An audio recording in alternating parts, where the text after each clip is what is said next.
pledge allegiance to the flag of the United States of America and to the republic for which it stands, one nation, under God, indivisible, with liberty and justice for all. Play ball. Yeah. We get a roll call, Madam Auditor. Yes, Councilmember Rivas, Here.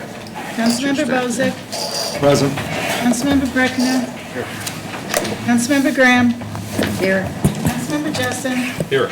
Councilmember Sims. Present. And Councilmember Wagner. We got 6 present. All right. Approval of regular council minutes for March 21st, 2022. So moved. Second. Motion a second to approve the minutes. Discussion. All in favor signify by saying aye. Aye. Opposed, same sign. First reading, Madam Auditor, please. Notice is hereby given the taxpayers of Porter County, Indiana, that the proper legal officers of Porter County will meet in the Porter County Government Administration Building at 155 Indiana Avenue, Valparaiso, Indiana, on June 28, 2022, at 5:30 p.m. to consider the following appropriation adjustments to county budgets for the year 2022 and to transact any further business that might come before the council. Clerk Perpetuation Fund, 1119, salaries, $1,090, medical life insurance, $21,372, Plan Commission, 1180, consultants, $25,000, Recorder Perpetuation Fund, 1189, hourly, $12,000, FICA, $912, EMA Donation Fund, 4114, interfund transfer, $500.99, Forfeiture Pass-Through Fund, 4928, legal, $200,000, and distributions, $50,000. Soil and Water Conservation Fund, 4931. Salaries, $5,453.75. FICA, $417.21. PERF, $610.82. And 11.419, Park Lake Michigan Coastal Grant, $8,500, interfund transfer of $16,000. Taxpayers appearing at such meeting shall have a right to be heard thereon. The appropriation adjustments as finally made will be referred to the Indiana Department of Local Government Finance. Where applicable, the DLGF will make a written determination as to sufficiency of funds to support the appropriations made. Vicky Urban, Porter County Auditor, published June 16th, 2022. And that concludes first reading. All right, thank you. So we'll get going. We got a lot of things to get through. Porter County Jail, Sheriff Reynolds. There's a jail general fund transfer in front of you for $60,000 to salaries. I should say from salaries to overtime. Reason to cover the cost of the overtime for short shifts due to 10+ openings in the jail. Make a motion. It's a motion, a couple seconds on the floor. Discussion. Having any luck filling them? Slowly. Slowly. Wow. So you're not a useful person. Further discussion. Is there a reason why there's so many openings? I mean, what's... They're going for better paying jobs, stuff like that. Okay. So, and, it's not the best. Yeah. Okay. Yeah, it's a tough job. Further discussion. All in favor of the transfer signify by saying aye. Aye. Opposed, same sign. The federal prisoner DOC general fund, there's another transfer, $50,000 from, should say from medical, I'm pretty sure, from medical and hospital services to overtime. Reason to cover the cost of overtime for short shifts due to open positions in both the jail and payroll, same thing. Second. Motion is second on the floor. Discussion. All in favor of the transfer signify by saying aye. Aye. Opposed, same sign. Thank you. Thank you. Good evening. EMA donation fund. There's an additional $500 to interfund transfer.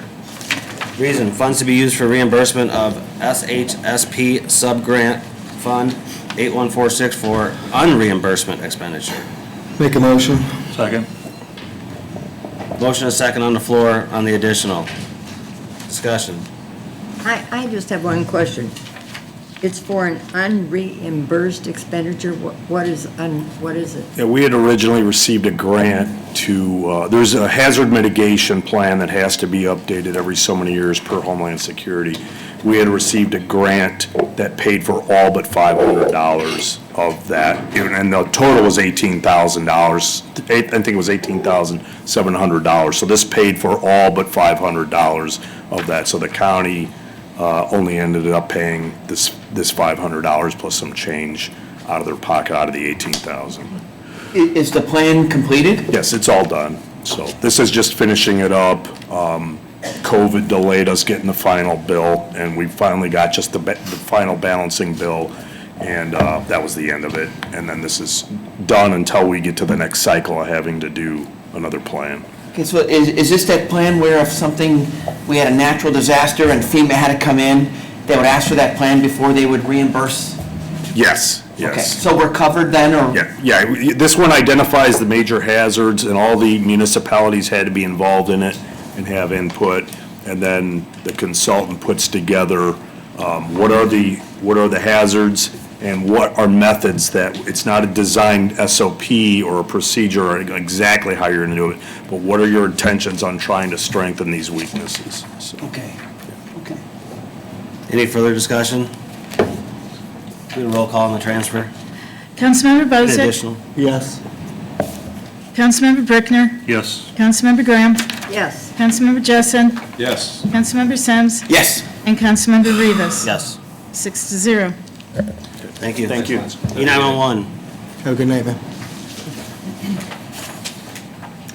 E911 General Fund, there's a job description, looks like a change. Training Coordinator job description, update 2022. Reason, job description modification that would change 2 years supervisory experience and replace that requirement with 2 years of certified training officer experience instead. Hello. Hello, Debbie's in Florida, in her place today. She's in the right spot. Yes. You want to, if you would, just kind of explain the purpose Sure. of the change and what that Sure. means and how it came about? Sure. When Debbie was promoted to executive director, it left a vacancy for training coordinator. We're looking for internal applicants right now within our department. The restriction with 2 years of supervisory experience limits that to only supervisors and assistant supervisors that can apply for the position. We also have many trainers who have experience in training, but not necessarily experience in supervisory experience, who would be interested in the position and who would maybe do a good job at the position if they were given the opportunity. There was a prior job description that had 2 years of CTO, which is Center Training Officer experience. At some point along the lines, it was changed. So we're just requesting to revert back to the prior one, so we can open this up to, it'll add about 6 more dispatchers who can apply for the position, rather than just the current supervisors and assistant supervisors. As part of our wage study analysis, I know they were reviewing job descriptions and so forth. Was that recommendation part of what we sent to them, or have we consulted with them at all, do you know? I don't believe it was. Those were completed when Tony Stewart was still the director, and he said the next time the training coordinator position would become available, he would consider changing that. And then it only became available after he left and Debbie was promoted. So I don't believe that's in that job description that was submitted for that study. Should probably get it over to them. Finalize it. I see one thing here, you're saying, work schedule may occasionally flex with permission or upon direction from director or assistant director to accomplish job duties and responsibilities of the director and assistant or of her position. Well, the training coordinator would be third in command. It's the director, assistant director, and then training coordinator if the director and assistant director were ever absent. So the schedule may have to change according to that. And I believe I know it's in the quality assurance manager's position, and I believe it's in the training coordinator's position too, that they may have to work in dispatch if we're short-staffed and it's necessary. So that would also change the schedule. Okay, thank you. I'll make a motion. Second it. Motion is second on the floor. Discussion, further discussion? We get a roll call on the job description change. Okay, Councilmember Brickner. Yes. Councilmember Graham. Yes. Councilmember Jessen. Yes. Councilmember Sims. Yes. Councilmember Rivas. Yes. And Councilmember Bozick. Yes. 6-0. Thank you very much. Have a good night. Soil and water. Soil and water conservation fund, there's an additional $5,453.75 to salaries, $417.21 to FICA, $610.82 to PERF. Reason supplemental salary stipend with monies received through the federal state agreements for services.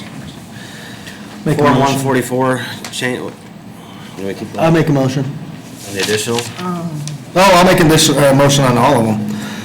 You want The me to- additional and the Form 144, 144 yep. change? Which, there's a motion, a second on the floor that includes the additional in the Form 144 change, which is $0 to $5,453.75 to administrator educator. That's supplemental salary stipends with money received through the federal state agreements for services. Motion, a second on the floor, discussion? Yes, I have a question. Why are you bringing this now to us instead of like at salary? I know we have an appointment to meet with you. Yes. Well, what happens is the federal government reimburses us at kind of a different time. And so this is money out of our bank account. It's not county funds at all. Yeah, I understand that. Yeah. So it kind of works out when we receive our reimbursement and when the board is able to vote on it. We don't receive the reimbursement for all of last year until sometimes February. So we try to get that whole year in at this time.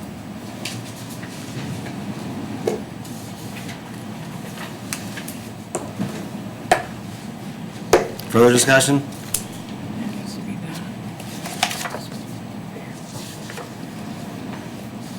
So, program coordinator, so the Form 144 should say program coordinator. Is that Vicky, Tony? Yeah, all right.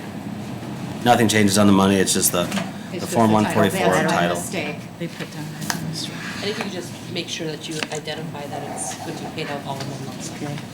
And not Thank you. on a per salary basis. I can't hear you, you're really quiet. Yeah, say that. It's just going to be paid out at one lump sum. It's like a bonus pay. You need an amended motion or anything, or no? No? Not a bad idea. I amend my motion to be the new title. Motion that amends the new title, program coordinator for this lump sum payment. The second concur with that change. I don't know who did it yet. All right, any further discussion? We get a roll call on the additional in the Form 144 change. Councilmember Graham. Yes, Councilmember Jessen. Yes. Councilmember Sims. Yes. Councilmember Rivas. Yes, Councilmember Bozick. Yes. Councilmember Brickner. Yes. 6-0. thanks. Auditor, looks like some budgetary cleanup. Clerk perpetuation fund, there's additional $1,090 of salaries. Reason budgetary cleanup, adjusting salary ordinance to match compensation with actual job position, no change in pay. Another, what is it? $21,372 to medical life. Reason budgetary cleanup, original amount was for one employee at old rate, it should be for two employees at new rate. There's also the forfeiture pass-through fund. There's an additional $200,000 illegal, $50,000 for distribution. Reason appropriation needed to pay court order distributions and forfeiture cases. Lake Michigan Coastal 20 Fund is an additional $16,000 to interfund transfer. Reason towards the end of the 2021, this grant was going in the negative. The balance was brought to zero by Parks Operating Fund. Received reimbursements from state in 2022, and this will allow us to reimburse Fund 1179. motion to approve all three. Second. It's motion and second on the floor for all three additionals. There's more. Further discussion, go ahead. I just want to point out that last item is similar to what you just dealt with the EMA grant, that when departments get grants and they set up grant funds and they spend out of the grant fund, but there's not the money there, we can't let these grant funds go in the negative. So if they don't get reimbursement, we have to move money someplace, and in this case, from one of the other funds to bring that grant fund back to zero. In this case, that switch already happened to bring that grant fund back to zero, and then we received the reimbursement after the fact. So now we're just reimbursing the Parks Fund, Okay. because they ultimately did get reimbursed. That's the one downside of grants. Sometimes you have to really be patient to get the money, and sometimes the money doesn't come. Good point. With the forfeiture pass-through fund, we're going to put a budget together during this budget hearing, so we won't have to go through those appropriation process. You'll already have it done during budget hearings. And then the last one, I'm going backwards, that is cleanup. You might remember that at budget hearing last time, the county clerk had a number of personnel-related requests, and there was some confusion over which position was actually moving into the perpetuation fund. No one's getting any reduction or any increase. It's just cleaning up our salary ordinance to coincide with the position that got moved. Thank you. Questions, discussion on the explanations? We get a roll call on all the additionals. Councilmember Jessen? Yes. Councilmember Sims? Yes. Councilmember Rivas? Yes. Councilmember Bozak? Yes. Councilmember Brickner? Yes. And Councilmember Graham. Yes. 6-0. Thank you. Thank you. Porter County Assessor.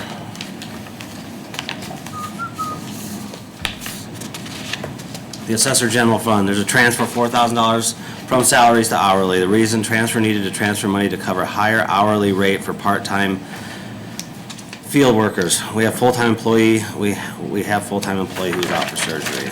There's also another transfer out of the reassessment fund, $15,000 from consultants to hourly. The reason transfer needed to transfer money to cover higher hourly rate for part-time field workers. Make the motion on both transfers. Second. There's a motion, a couple seconds on the transfer, discussion.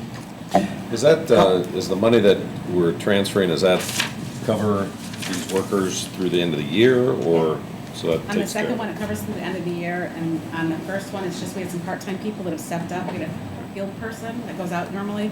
They had to have neck surgery, so she's not available to go out, so they've stepped up and taken her work.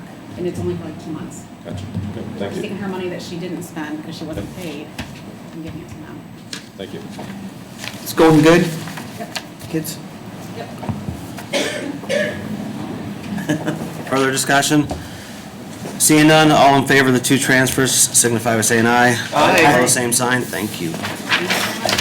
Recorder. Recorder's Perpetuation Fund, there's an additional $12,000 hourly, $912 We should to just move FICA. this one to the end. Reason, appropriation needed to hire a part-time deputy to assist with indexing records related to our recently completed data conversion project. There's also Form 144, $16 up to $20 per hour part-time. Reason, appropriation needed to hire a part-time deputy to assist with indexing records related to our recently completed data conversion project. Is that right? I'll make the motion on the additional in the Form 144. Second. The motion and a second on the additional 144. Discussion? So,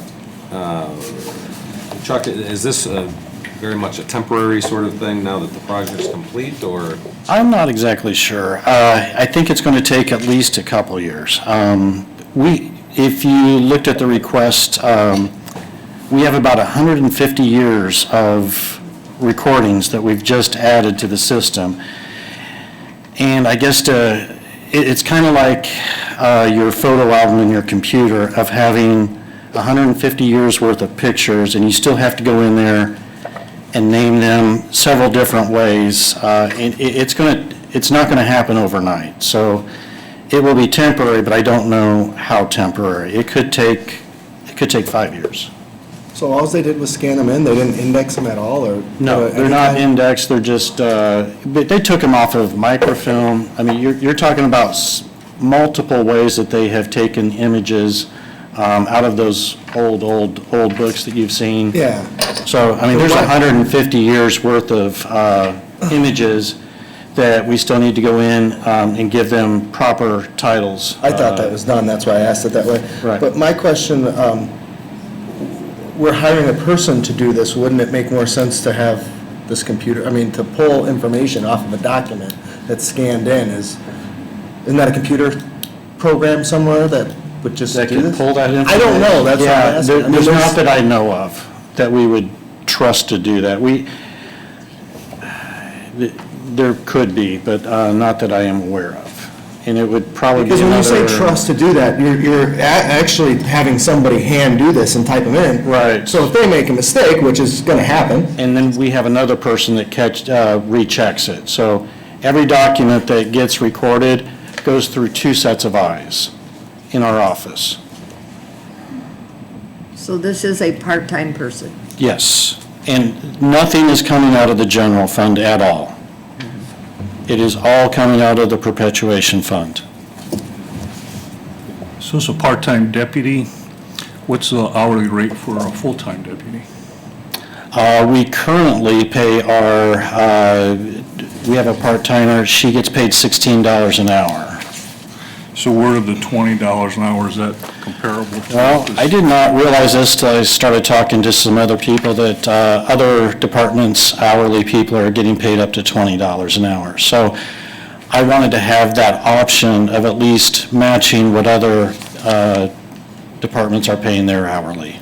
Yeah, but we're paying by the job though, not the person, correct? Could be a different job. It could be a different job, yes. So you can't compare other part-time people in other departments, Right, you know, based on hourly rate, you have to base it on what the job is. right. And- So how'd you get the $20 an hour? Well, that doesn't mean that we're going to pay the new temporary person. It just gives us the option of going up to that, So you have a range? between $16 and $20, yeah. And I'm going to probably start off at 16. I will start off at 16. Okay. I just wanted to have that option to go up if needed, How did you calculate the 12,000, Chuck? Was that just for the amount of hours that we're going to be working. number of hours? Yeah, for the amount of hours that they're going to be working for the rest of this year, At $16 per hour. yes. Chuck, if you can't find somebody, let's just say for the scenario, you try to get 16, but you can't find anyone less than 18. Are you gonna have to raise the other one that's at 16 to 18 to match that? So you're asking if I can't find anybody to work for 16, You've already got somebody. yeah, I've already got somebody that's working for 16, so, yeah, I don't foresee any problem hiring somebody at 16. But I guess, yeah, if I put that feeler out there and we didn't field anything, then I guess I would start off at 17 and see how that worked. No, but you know what I mean, like, is it possible that that other person that's making 16 finds out you just hired somebody at 17? It'd be an awkward situation. That would be an awkward situation. I'm just, you know. You're I right. just want to throw it, because it's possible you come back. I mean, all I'm saying, let's be realistic. Right, You know, it is- And that's all I'm saying. Yeah, it is possible, you're correct. Okay, but, yeah, hopefully you can find 16. Right. I got faith in you, you can do it. Thank you. I'm not saying it again. Further discussion? No? Did a roll call on the additional in Form 144? Yes, Councilmember Sims. Yes. Councilmember Rivas. Yes. Councilmember Bozick. Yes. Councilmember Brickner. Yes. Councilmember Graham. Yes. And Councilmember Jessup. Yes. 6-0. Thank you. Thank you, guys. Have a good night. Yep, have a good night. Development and Stormwater Management, Plan Commission, there's additional $25,000 consultants. The reason, additional appropriation needed for MS4 and consulting services for Timberland subdivision to get through remainder of the year. Timberland. Timberland. That a new one? Hi, Bob. I'll make a motion for the additional. There's a motion. We got one. You got a second? No, I don't. Second. There's a second. Discussion. Tell us what's up with it, Bob. We have a contract with Rich Hudson in the office. It was originally totally with Stormwater to provide MS4 services. Since then, we do have an MS4 person in the office, and Rich has branched off into different areas, helping out the different sections in there. He does help the Plan Commission with the reviewing the plats and also the building permits that come in through. So we felt it only fair that part of his contractual amount comes out of the Plan Commission fund, or the Building Planning Zoning Fund. The Timberland subdivision, the Plan Commission was reviewing a particular phase for it, and there was a very large con span that was going through on that, the Bridge Damon Run. Timberland is up on Meridian Road between 900 and US 6. There was also a pedestrian bridge that was, in earlier phases, it was causing some heartburn, I guess, in the situation. So we do not have expertise when it comes to infrastructure such as bridges up there. I mean, we're stormwater highway up there, but we do not have the proper engineering background to be able to do bridges on that. So we brought in our bridge consultant that does all of our inspections, United Consulting, to go up there and review the plans for the con-span to go in to make sure that everything was correct on that, and also for the pedestrian bridge. So they actually paid a visit up to the pedestrian bridge, and that costs money. They gave recommendations on what needed to be done to improve the pedestrian bridge, and also what needed to be done for the con-span to go in. The con-span is definitely going to be infrastructure that the county is going to be taking over and maintaining. So this work's already been done? It has. Wouldn't it be better to ask for the money before and then after, or? Well, let's put it this way. The fund, we did not expect this to be going down. We planned for the year, so the fund is getting close to zero. So now we're asking for it to be reimbursed back up. The United Consulting was hourly rate. It was not a not-to-exceed type or contractual kind of thing. So we had no idea what kind of costs we were going to incur with that. Thank you, I didn't mean to put you on the spot, but that's a good That's answer. fine. Any other questions, discussions, comments for Bob? No, seeing none, can we get a roll call on the additional? Councilmember Rivas. Yes. Councilmember Bozick. Yes. Councilmember Brickner. Yes. Councilmember Graham. Yes. Councilmember Jessen. Yes. And Councilmember Sims. Yes. 6-0. Thank you. I don't know, you might as well hang out. I think you're like, Because we have second reading, I can go back and catch my breath. yeah, you better go catch your breath or I go to can stay break. here if you want.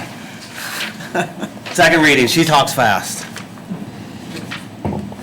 Whereas, it has been determined. Whereas it has been determined that it is now necessary to appropriate more money than was appropriated in the annual budget, therefore be it resolved by the Porter County Council of Porter County, Indiana, that for the expenses of the taxing unit, the following additional sums of money are hereby appropriated out of the funds named, and for the purposes specified, subject to the laws governing the same.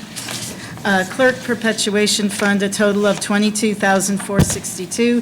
Plan Commission, $25,000. Recorder Perpetuation Fund, a total of $12,912. EMA Donation Fund, $500.99. Forfeiture Pass-Through Fund, a total of $250,000. Soil and Water Conservation Fund, $4931, a total of $6,481.78. And the Park Lake Michigan Coastal Grant, $16,000. And that concludes second reading.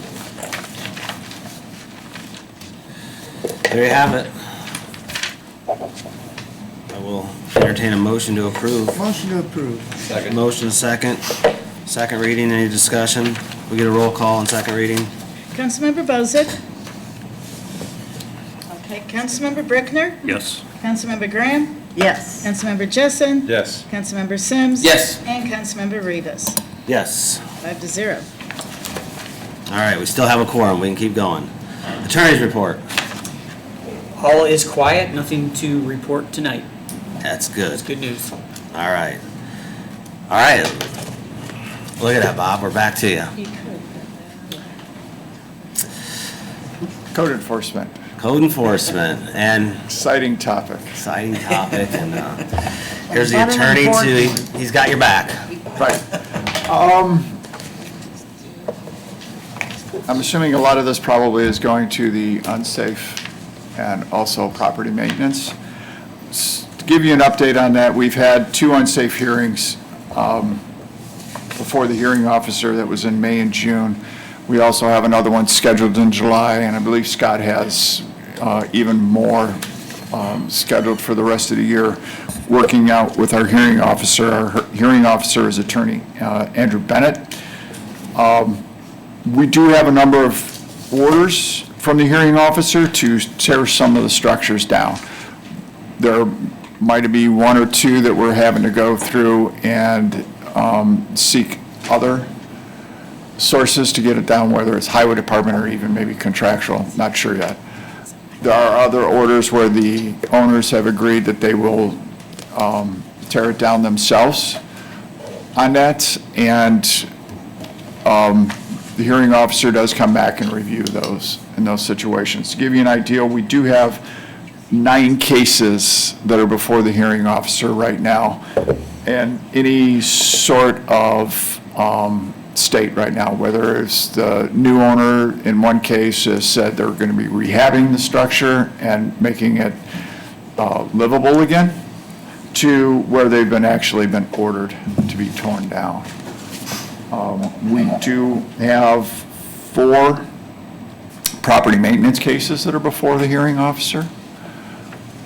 Here again, any particular state where they could be working out agreements, or to the point where we do actually have orders in place. And we're going to be adding 1, 2, 3, looks like 5 new cases before the hearing officer for structures. Some of these where we have actually been out there talking to the people, and they said, yeah, we'll tear it down, and we're tired of waiting, and it's now, we're taking action. There's a few of those on that list right now. So we're moving forward on that. To also give you an idea on this, Redevelopment Commission has been working on a sign program up in the South Haven area on that, and we're going after violators up there of the sign ordinances on that. So that is one case that's going to be coming up here soon. Those probably will not go in front of the hearing officer. We'll probably have to go straight to court on those. Hearing officer is not designed to be able to hear items like that. But we also have 3 illegal businesses that we've come across this year that are being run into the residential area. Again, we've told the people to shut it down. They haven't. We have no choice. We're going forward with it through courts.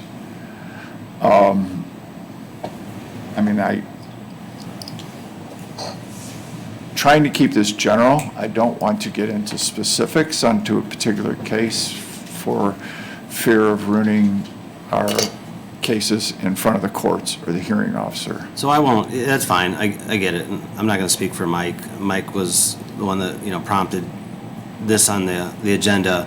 And it comes from, I don't know about the other members of the council, but I know it seems like me and Mike get sent, a lot of pictures of people that have made complaints in the past and nothing gets done. So again, I'm not gonna speak for Mike, but it seems like some of these things take some time, and I understand one of them. I understand, if a property's in bankruptcy or something like that. So I understand that, but it just seems like some of them drag on.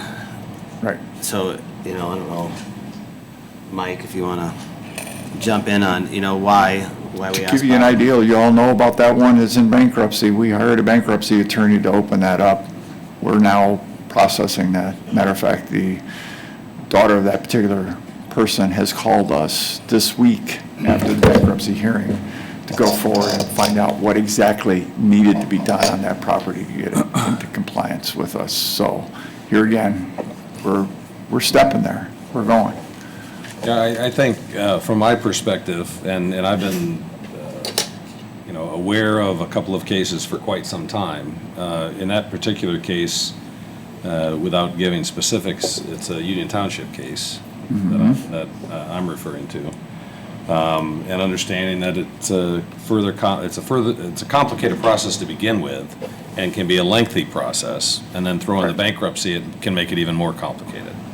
And so it sounds like in that process, we are responding. We are doing all, part of the question is, are we doing all we can to make sure that we expedite these cases through the process? And that, that particular issue has been an issue for a few years. Correct. And if that's the best that we can do, if that's the best the courts can do, and if that's the best the law allows, to me, that seems to be a problem, especially as you look at it through the eyes of the next door neighbor who drives past it each and every day and looks at it every single day would love to sell their house, but they can't because they know the property value is diminished to a point that it would have a significant impact on their value. And so if we're truly at a point now where we're pushing all the levers that we have at our disposal, then that's progress.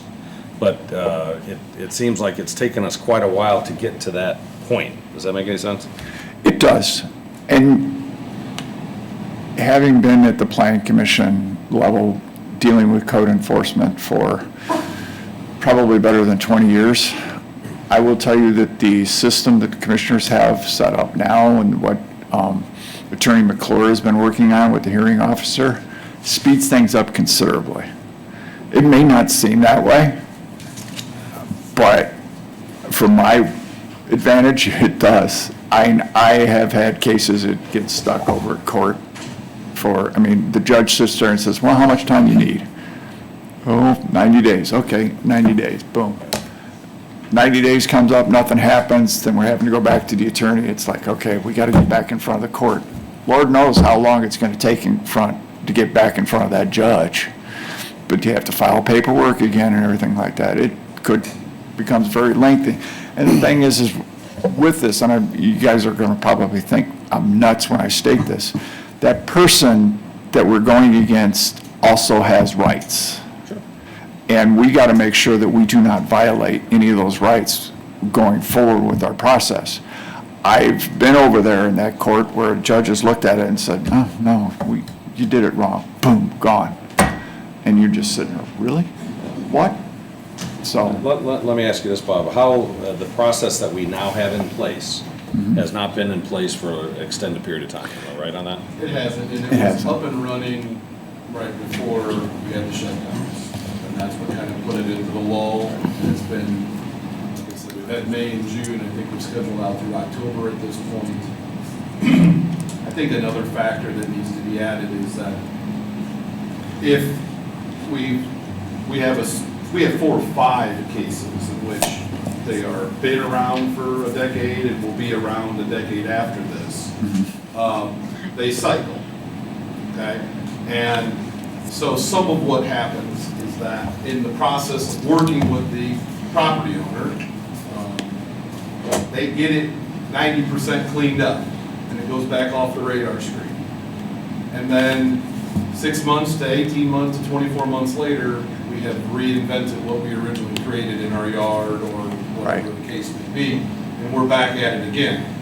When you step back and you're not involved in it day to day, what ends up feeling like is that case somehow never is gone and it never progresses, but in reality, the yard is doing this. It's getting cleaned up and then it gets bad again, and it gets cleaned up and it gets bad again. And what's the efficient part of the hearing officer is we can get before the hearing officer within 30 days of any time, period, okay? So we can get that in front of the hearing officer and again, kind of put the, reignite the fire under that individual property owner to fix it, or we're going to. The last factor I would point out is that some administrative decisions have to be made at times depending on the scope and size of the cleanup. Because some of them, and Union Township is one of them directly, is such size and mess that the amount of money that it would require to clean it up becomes a little daunting from a cleanup standpoint. So what happens, like in that particular case now, the bankruptcy judge has said, I'm going to let the county do it unless you do it. And we have a very scheduled time period for this to occur because we were dealing with some of this yard material has value potentially, which makes it exceedingly difficult in the bankruptcy court while it's happening. But that case we have gone to federal court, done those orders, are in place, timeline. I believe the first one is coming up here. It's, I believe, August 1st. There has to be some certain amount of things completed, and then he can continue. If not, then we get to go in at that point, and if he gets to continue, then he has a date, I believe, October 1st or 15th, in which he gets to be completely done, or again, we get to go in and enter. So the bottom line is anything. all the progress that is happening now is helpful not only to the neighbors, but also to, if we actually have to enter the property. Yeah, I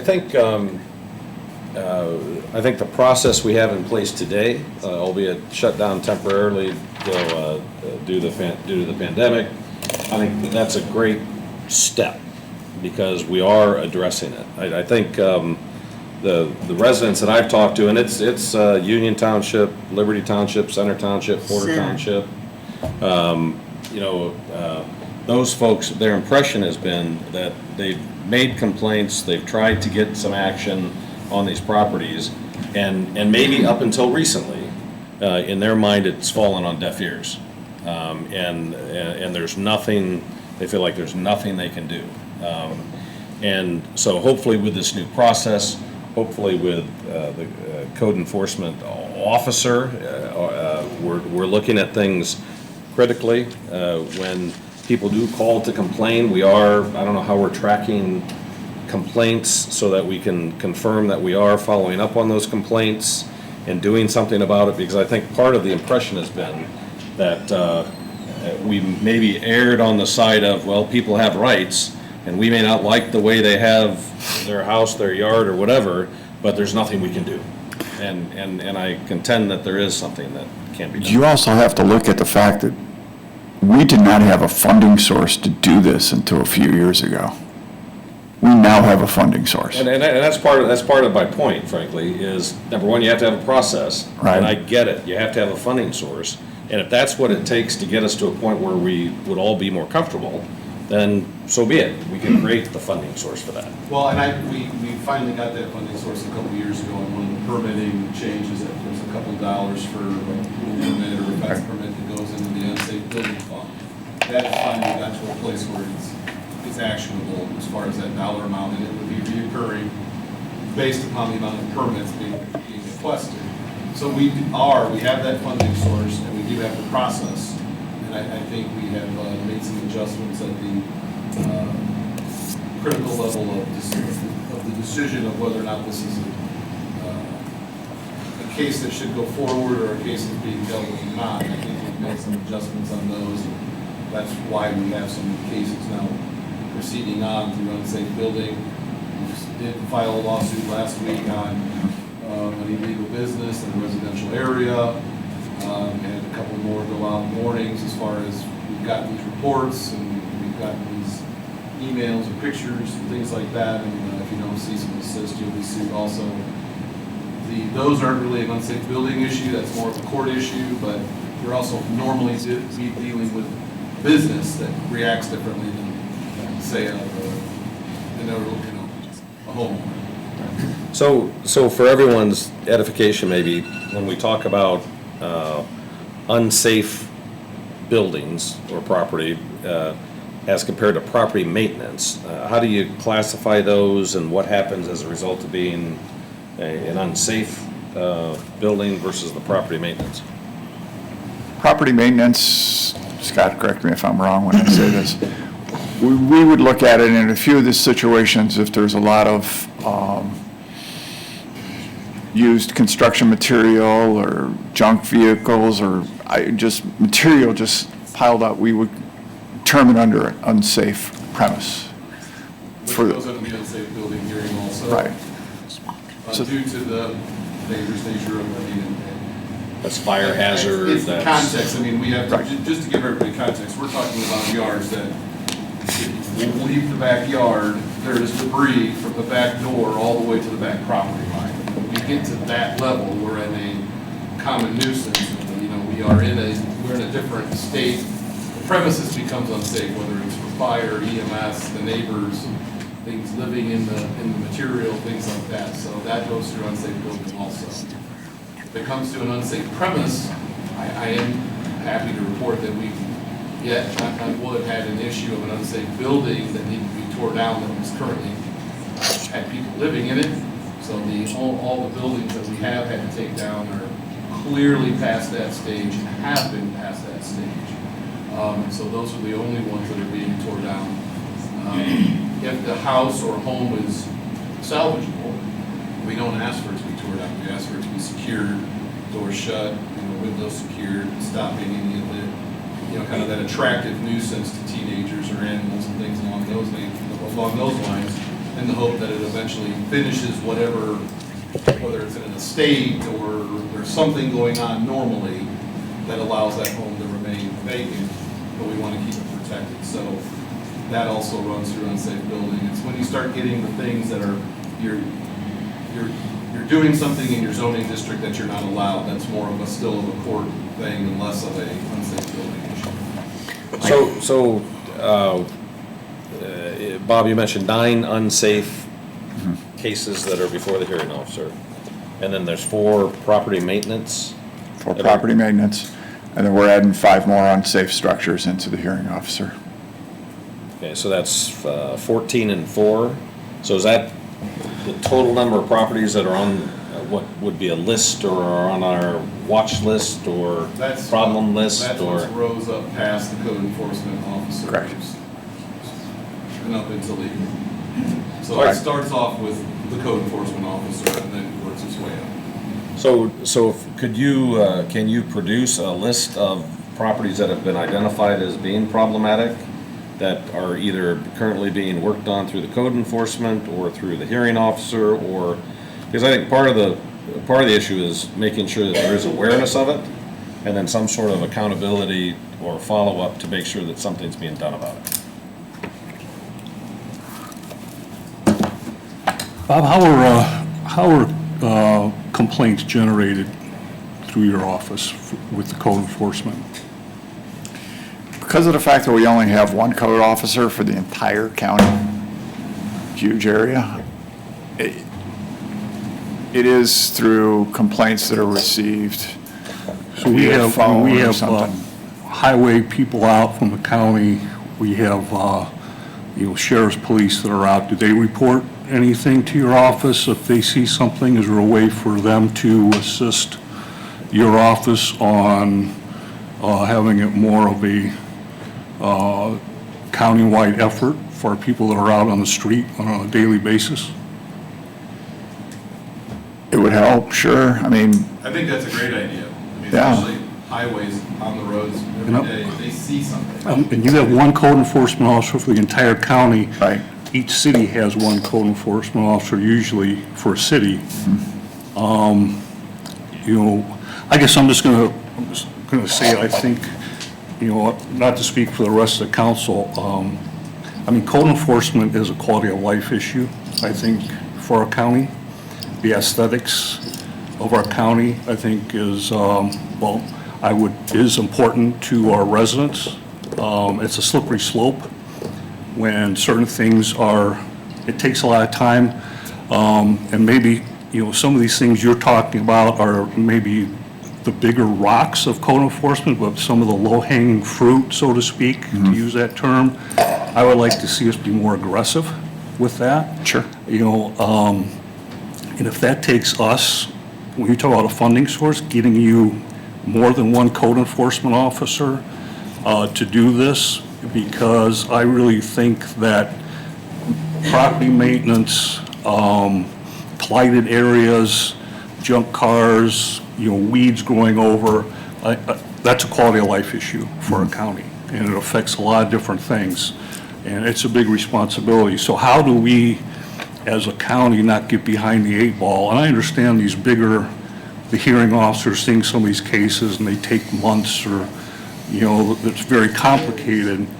But I guess my question is, what can we do as a council to help you to be more aggressive? Because I think Councilman Jessen's being more diplomatic. I hear not too many good things about our code enforcement effort in the county. I'll be very honest with you. That it's understaffed, there is not any accountability on behalf of our officers. Some things don't even get to the hearing officer. I would like to know how many reports or how many times our code enforcement officer has responded and what, if any, action has been taken. How many calls for service and what's being done? What is our code enforcement officer doing? Is he giving verbal warnings? Is he writing any types of citations? Is he giving any time limits? Is he forwarding these to the hearing officer? Because I'm hearing, you know, again, the information I get as a council person is that our code enforcement in the county is lacking, and I would hate for us to, you know, I think that we are very fortunate in Porter County of where we live, and I think it's something we need to really look at, if we need to reevaluate our ordinances on that, what kind of teeth do we have? Are we giving our code enforcement officer the opportunity to take action at the scene? You know, these are things that I would like to know about. Sure. And what are we doing as a county, or yourself, your office, to get the other employees engaged? Because I think this could be a joint county effort, at least to get some reports. I mean, if you have somebody driving a county truck and they see a blighted area, and they're out doing a job, maybe there could be a way that they could get this report to your office, and at least we could make contact with our residents to let them know that at least we're aware of it, and you know, maybe start the ball rolling instead of what Councilman Justin is saying. Some people are thinking that we're really not doing much of anything, and that their case is being put on the back burner. There's a lot of frustration, and I mean, so you kind of get where I'm going. I think that I would like to see us, and whatever we can do to help you, again, I can't speak for the rest of the council members, but if we need to get you some more help, and again, deal with this before it gets out of hand. True. I mean, understood. And I think we can work on it, especially since we do have the funding source, and I see Vicky's got the money up. The property maintenance ones are the ones that are gonna scare me as far as going in and cleaning up, because if we have to open sealed bids in front of the commissioners to hire a contractor to go in, I remember having to do that a number of years back, and the one property we were looking at, bids came in around $60,000. So, I mean, it gets expensive, okay? With the funding source 4 years ago, I will tell you what we did. I mean, we didn't have a stick. We couldn't go out there. So, I mean, we would sit there and say, you know, if you don't get out there and clean this up, you know, we're gonna take you to court and everything. We were bluffing because we had no funding to take us there and get us to that point. So now we do. So, yeah, okay. Our enforcement will look into that and we'll start moving. So, I mean, with the past 2 years on this with the hearing officer, yes, we're moving. But a few years back, yeah, I can understand why they would be frustrated. You need additional people out in the field. You need another one code enforcement officer for the entire county doesn't seem adequate. And it seems like we haven't really, you know, addressed that maybe as a council. I don't know, you know, I guess I'm a freshman, but, you know, that doesn't seem adequate. And shame on us if we aren't giving you the people that you need to do this job. So, because for me, and you know, and I think the people I talk to, our residents, this is a priority. And, I mean, nobody wants to be the person living next to a blighted area. But, oh yeah, that's over on that, you know, that side of the street. I don't have to worry about it, but until it happens to you, it becomes number one, and it becomes a priority. So, and if you need something from us, I think we're obligated to provide you the tools to help you. Okay. No, I appreciate hearing that, and appreciate hearing the fact that the one comment you made, that this is a benefit to the public. All right, I'll be back. Bob, I have a question. Do you definitely be back later? Hold on, Andy, Sylvia. Oh, I'm Yeah, sorry. I wanted to ask, Thank you. I have been involved with multiple complaints about different areas in the Porter County, especially one, Right. Center Township. And does it matter? I mean, do you keep track of how many times one person has been reported? I mean, this one person, and like you say, we don't want to involve anything, but multiple, I mean, this has gone on for years, years. The one you were talking about that's fairly close to where you live, this is a person Yes. that would clean it up. It gets bad.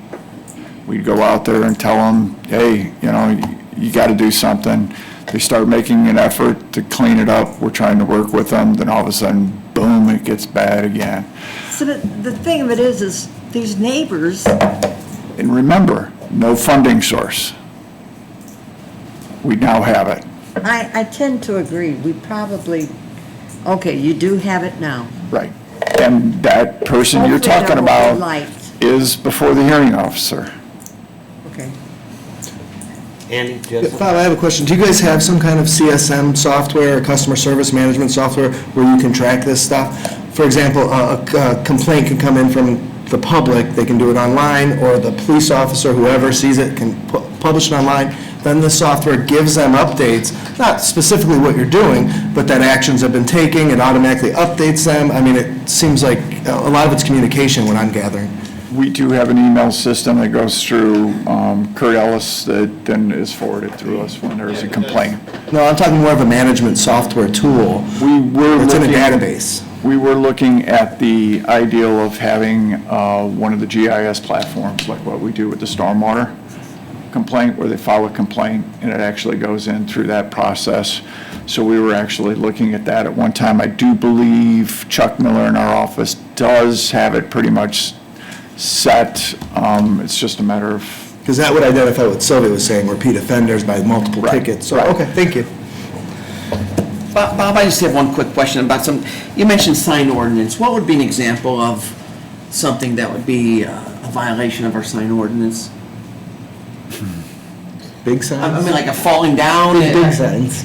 Too many, wrong location, wrong style. Too many So like a lights. business puts up something and they got a sign in the wrong spot on their property or something? It's normally temporary signs. of Oh, large right. flags in the wrong Do you want an spot. example? Well, without compromising anything. Go up to US 6 in McCool. Okay, Stand there and look at the southwest corner okay, and look at the northwest corner. okay, Tell me the differences. okay, This is a person we've been at saying, get it cleaned up. okay. It's So I now- appreciate that. It's that was now in just- Scott's hands. It's what? It's now in Scott's hands. Okay.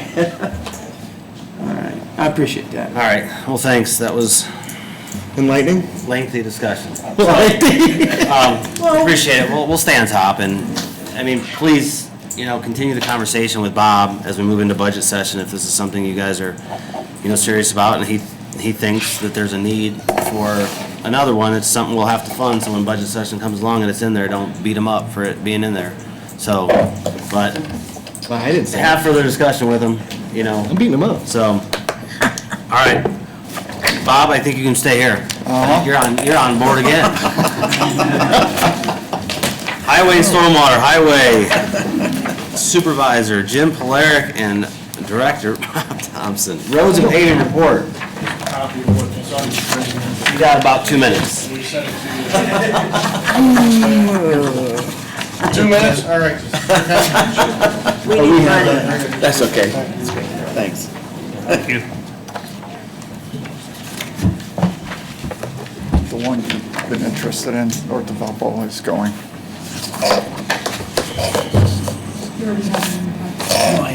Floor is yours. Have at it. Floor's mine, all right. Back before Matt Gavelic left for greener pastures, he put this PowerPoint together. What it goes through and breaks down the state of our roads currently, and then it also projects out over the next couple decades of how our roads are going to continue to either deteriorate or get better depending on available funding. If you go to the next one. Thank you. What this is just a breakdown of our road network, showing that we have about 281 miles of chip seal, 471 miles of asphalt, and then the miscellaneous other items, gravel, dirt, and such. Just want to note that in those 471 miles of asphalt, you have over 200 subdivisions, a lot of which are now 50, 60 years old. Some of them, the pavements in them are, 30 years old. Next slide, please. So what Matt did was he went on a road saw program that we have, which is through Michigan Tech University. And what he did, we rate the 3,246 segments of road every year, and that's the 800 miles of road altogether. What he did is he entered a deterioration curve, the treatment parameters, and then a accurate square yardage. At this moment in time, our average Paisley rating is a 5.1, and that's on a scale of 1 to 10. 10 being brand new, 1 being dirt. 553 miles, he projected out roughly 70% are going to need to be reconstructed in the next 5 years. Now that reconstruction can be anywhere from a chip seal road getting resurfaced to an asphalt road totally being ground up, cement stabilized, or an 1.5 milling overlay. Next slide, please. What this one shows is the current funding source. Currently, we're using about 1.5 million out of highway funds that we receive from the state, and that goes to chip sealing that we do in-house and then crack sealing that we contract out every year. This year, we're looking at about 15 miles of chip seal. That's down a little bit from the previous years just because of the fact that our roads really took a beating this year, and instead of doing single seals over decent chip seal roads, 15 miles of total reconstruction of those chip seal roads, which obviously takes more money, so that's why that number dropped. The 2 million in asphalt projects, that's the community crossing grant where we get 1 million matching funds from the state. That's gonna be about 14 miles of paving this year. And from the looks of it, it's gonna come in over estimates just because of the increase that we've seen in oil prices over the last 4 months. About 4 months ago, Matt turned that in? No, it was last fall. No, he had the engineering estimates done in December. Yeah. The CCMG applications were due in the beginning of January. Yeah, so we all know what has happened to oil prices since December. Sadly. And I forgot to mention the crack seal. We're gonna be crack sealing approximately 60 miles of road. That 60 miles is roads that have been paved within the last 4 or 5 years.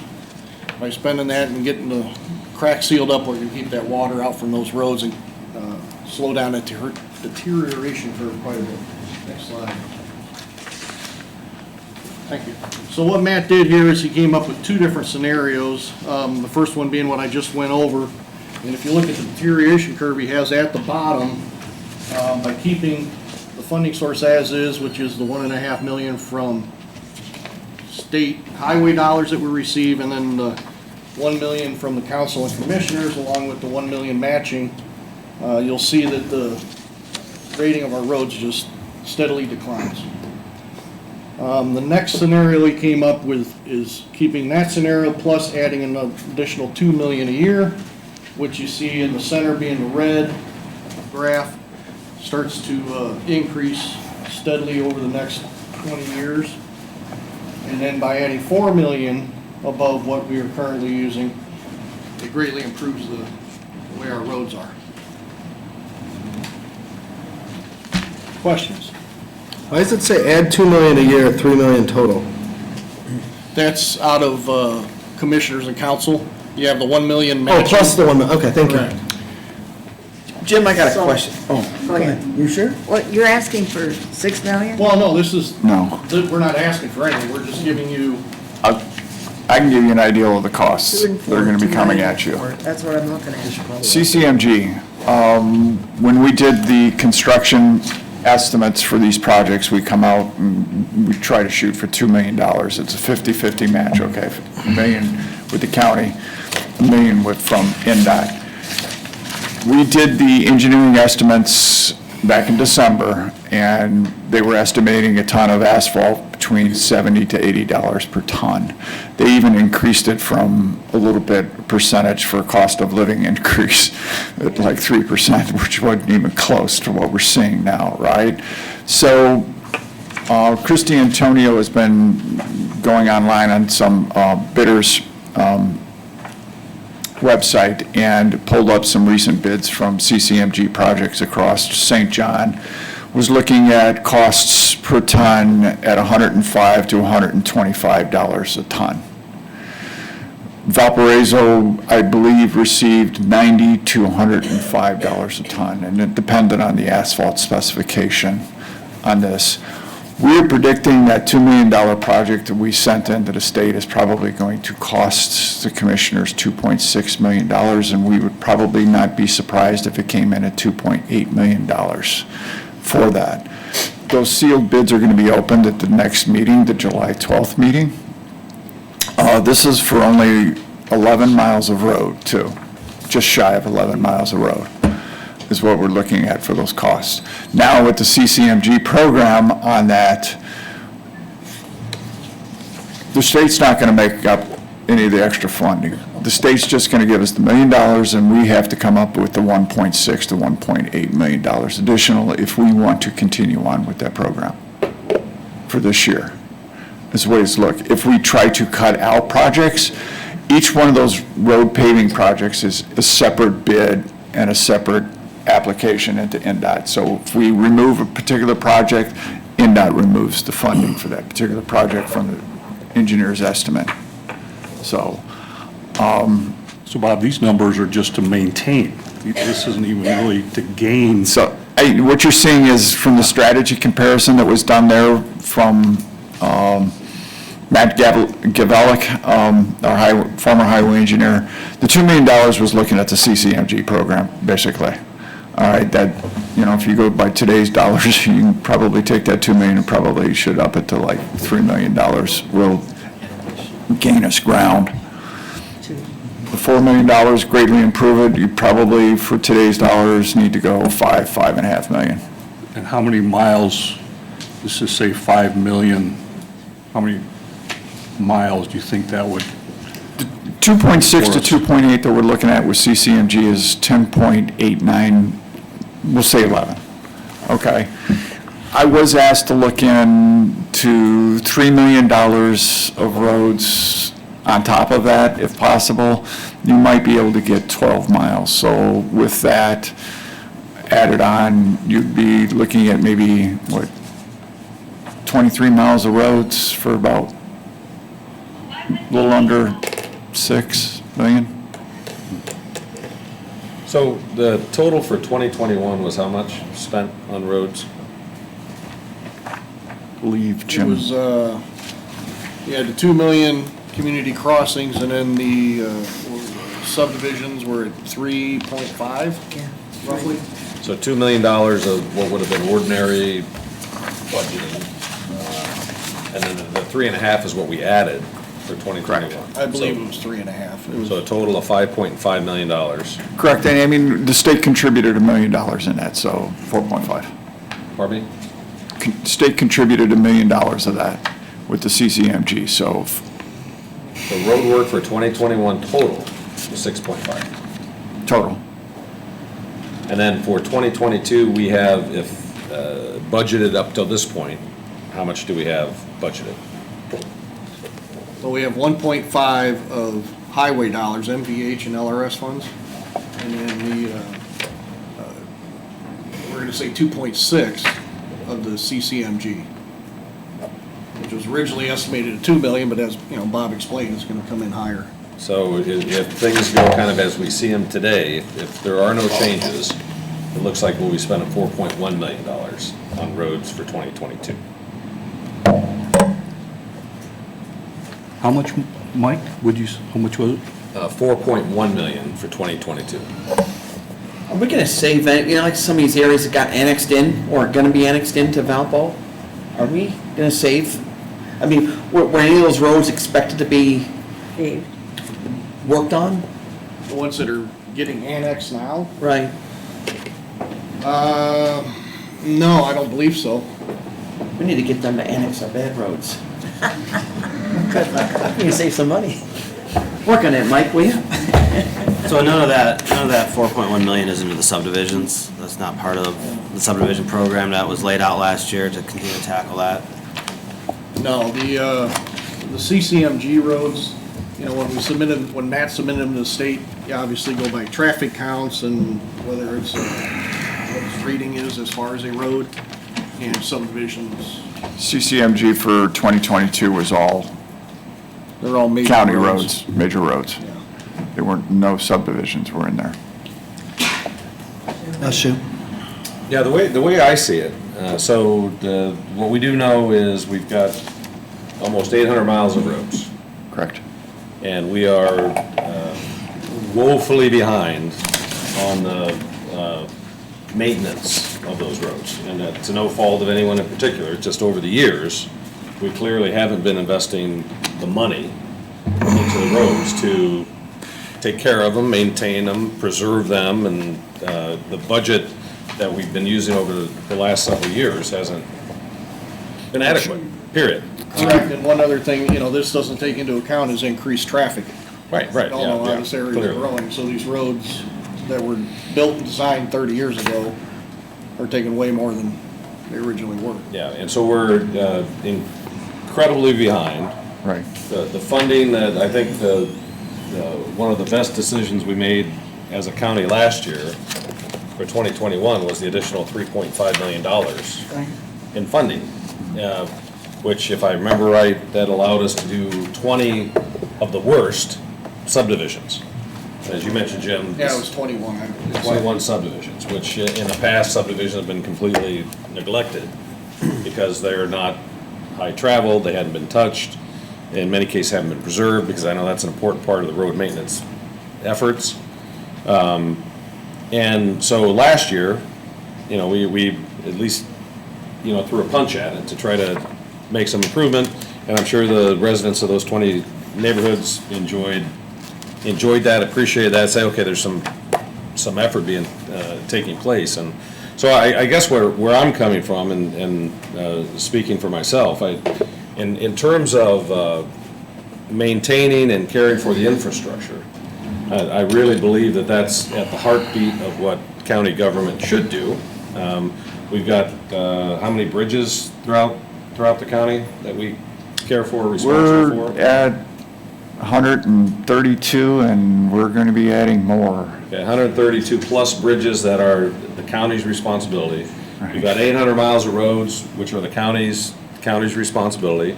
There's more traffic, we've had a tough winter, and, you know, when you talk to the residents, you know, at the top of their mind is they think the road condition should be better, and arguably they should. And in this particular case, the way to make it better is you need to have a department that can manage it, which we have.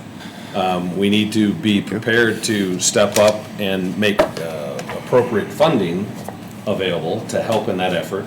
And understanding if you took care of all the roads today, it'd be, I don't know, $100 million, you know, I have no idea. Somewhere around there. So, you know, that obviously isn't what I'm suggesting, but to try to make some progress, to try to get a little bit of work done, to try to get us at least in better shape, you know, I think that's the responsibility for all of us. So I guess my suggestion would be, as we look at what needs to be done, I would suggest that if you could prepare a listing of, if you had another $3.5 million in 2022, similar to what you had in 2021, what would be the priorities in terms of what would you do to best utilize that additional funding?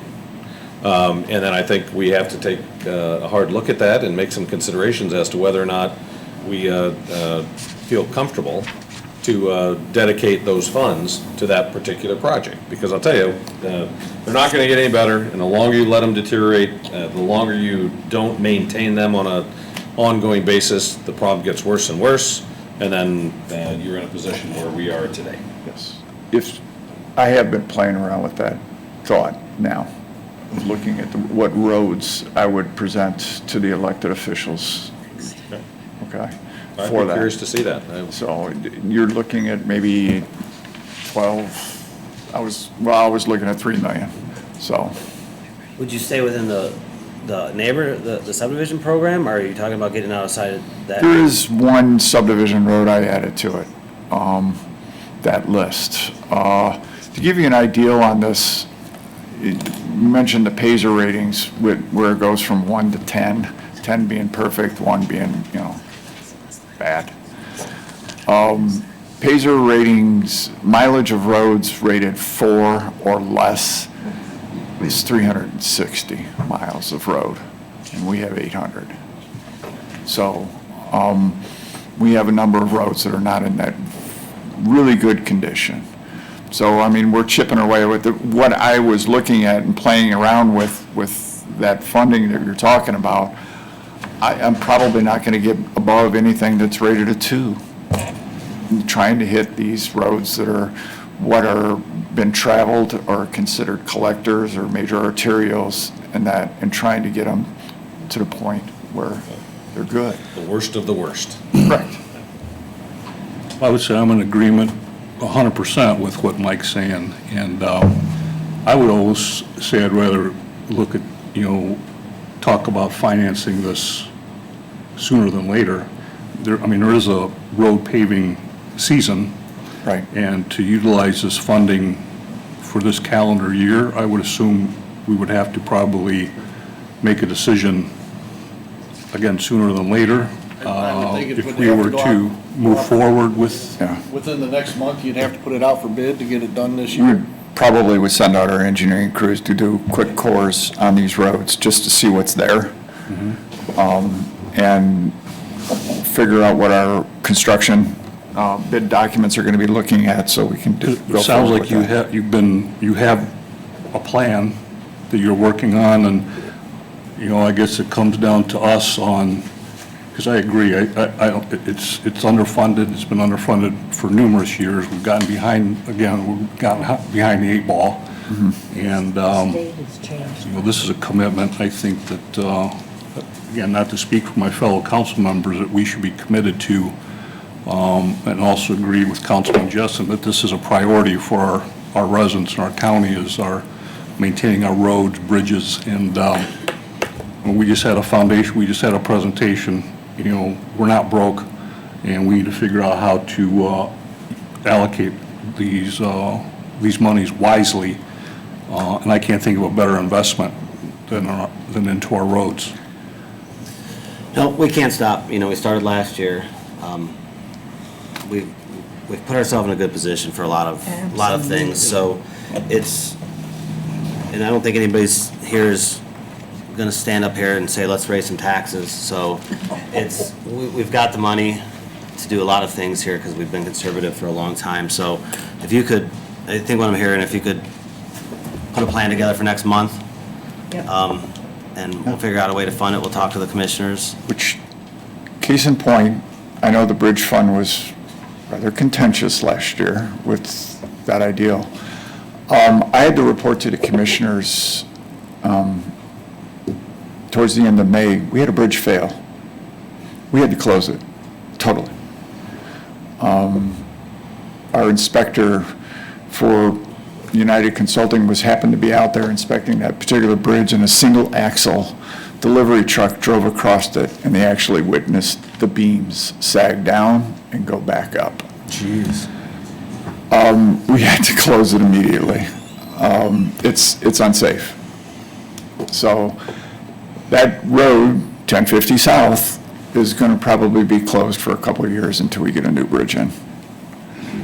So, and it was totally unexpected, but it happens. All right. So yeah, put together what you've been working on. Give me a call. Let's talk about a number, talk to the commissioners, and let's Appreciate keep your moving work, forward. guys. Thank you. Have a good night, guys. So we're keep rolling. We got the Northwest Hospital here, the tax abatement, personal property, real property. Harold, you want to give us a quick rundown of what we need to do here to just move right along?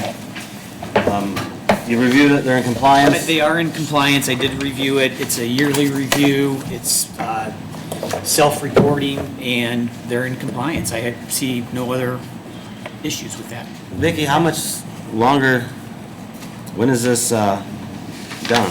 We gotta be, Pay 22 is last year. So this is our last year of the abatement. So, everything is ordered, do we have to do anything? Approve by motion the form, but other than that, no. I'll make the motion. Second. Motion is second to approve the CF1 form for both personal property, real property. Yes. Right. Motion is second, any discussion? Any questions? They've been good stewards, that's good. I would say if since you guys have been so patient as we've gone through this, any quick updates on how the hospital's doing and a little report on that if you would? Sure. We, of course, have come out of a rough couple years of COVID, but we are growing our team stronger. We are improving on our vacancy rates, which we're really proud of with nursing and other clinical staff. Some good strategies coming forward into the upcoming 3-4 years, and so I think overall we're pretty strong. We're putting a lot of new physicians into the community and continuing to improve our clinical quality as well. Good. Yeah. Thank you. Thank you for being patient. Can we get a roll call? Yes. Councilmember Brickner. Yes. Councilmember Graham. Yes. Councilmember Jessen. Yes. Councilmember Sims. Yes. Councilmember Rivas. Yes. And Councilmember Bozick. Yes. 6-0. All right, sorry, but you got to watch us work a little bit, huh? It was a pleasure. Thank you very much. All right, let me see, raise Pierce. Keep going, Ray. Pierce Healthcare Group, I didn't want to say it wrong. Presentation on, same thing, you guys have all gotten this, and it was presented at the commissioners, so we'll give them a chance to go through it with us. Hello. Good evening. Good evening. I'm Jan Pierce, Ann Schreiner. Nice to see you. Appreciate the opportunity to be here. And you have the presentation, we have the slides up as well for if anybody here doesn't, in the audience doesn't have it.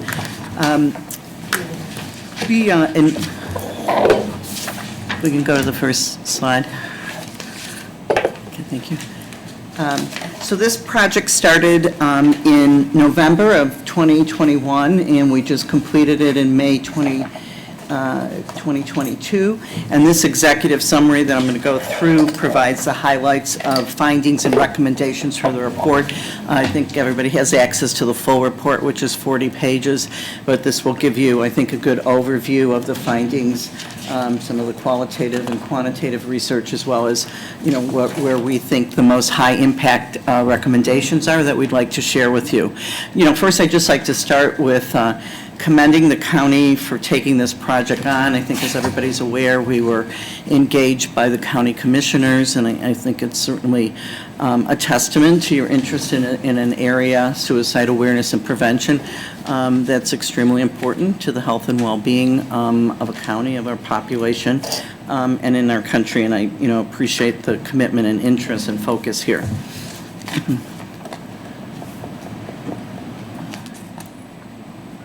So this is just a little bit about the team and myself, and then the third person working with us. Mimi is our analytics person. All of us have 20, 30 years of experience, work nationally with organizations across the country. Probably most recently in Indiana, I've done some work with the Franciscan Health System, but we almost primarily or exclusively focus on behavioral health. So a little bit about the methodology. What do? We did 38 interviews with individuals representing a whole wide range of stakeholder groups. So agencies within the county, schools, law enforcement, criminal justice, the recovery community, state of Indiana, related agencies, and local government. Ann and I both worked in having those interviews, and I think we were really moved by the commitment of many individuals in your community who very much wanted to participate in that process, shared ideas, shared their experience, and were really mission-driven, and it was a really positive part of the work that we did. Related then to the qualitative part, we also use data that you have here in the county from your Suicide Overdose Committee, from CDC, as well as State of Indiana, so that we're kind of both getting qualitative and quantitative input. And then another important piece to this was we took a look at several studies. So, I think as everybody's aware, there's been a national focus on this topic, on a state and on a local level, and the research is continuing, and there were a number of studies that had just come out that I'll highlight a couple of them that we think are very important, so that you have both the more micro local input, but also macro, some of the trends that are occurring at the national level. So a couple of key trends in the United States. So the suicide rate in the United States 2020 was 13.48 per 100,000 individuals. Still very high in middle-aged white men. Firearms accounting for the majority of suicide deaths. Rural counties being harder hit in terms of suicide. And I think that what I'd really like to highlight here is this last bullet here, that suicide touches whole communities. Each person who dies by suicide leaves behind, from the research, 135 people who knew them, and the impact of suicide and the bereavement that follows. So when we really think about this, we obviously focused on the individuals, but very much want to think about the impact on the community as an important part. In terms of the data, so here we've compared the U.S. Suicide death rates compared to Indiana, compared to Porter County, looking at a period from 2012 to 2020. So if you kind of take the most recent period, we see the U.S. rate in 2020, 13.5, Indiana at 15, and Porter County at 15.3. There was a question at the commissioners' meeting about your surrounding counties, so I did pull that information, which isn't listed on this slide. So Lake County, if we just took 2020, was at 10.9. LaPorte County was at 20.1, so higher. And then the next slide, you can kind of see this in the graph, and I see where you see your county there in the 2017, where we really see that pickup. It has subsided, but still, slightly above both the state and the U.S. level in looking at the most recent year that we have CDC information in 2020. So a couple of, a key piece here we use for framework. So how do we want to think about this? Because there's, and we're going to get to talking about a public health approach.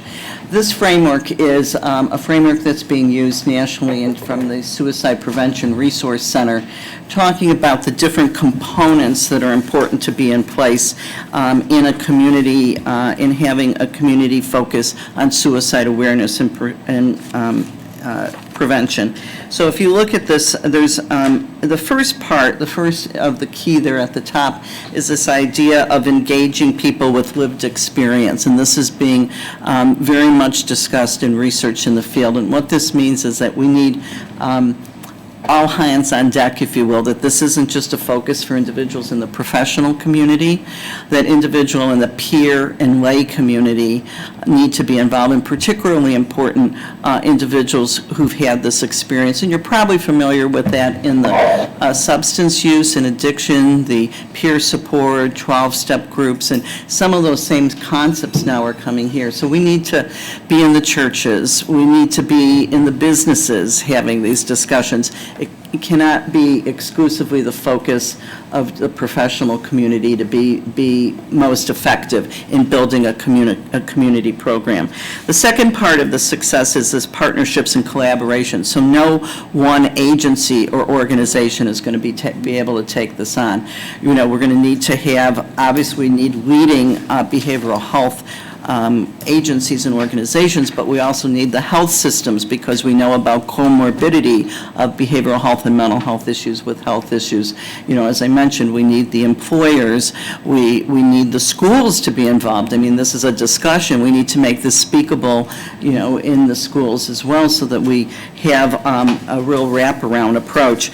The third part on these keys to success are having safe and engaging messaging, and that needs to really run the gamut. Obviously, when we think about messaging, a lot of times we think about newspapers or the media, but again, we want to get into community organizations, into church, and we want to talk about the language. There was a gentleman here when in the audience when I presented to the commissioners who shared his experience, his lived experience, and how he learned about the language. And we don't say someone committed suicide, someone died by suicide, and maybe sounds like a nuance, but there's a whole body of research and literature about how we need to learn to talk about it, which is important. The other kind of keys to success, again, being able to culturally competent, relate to the population, and finally, evidence-based. We're still learning in the field. I've pulled the national research, and we want to be sure the initiatives that we launch here have focus on outcomes and on evidence so that we can continue to learn from our own experience. And we'll be better, and we'll do continuous quality improvement and program improvement if we have a good tracking of outcomes in research.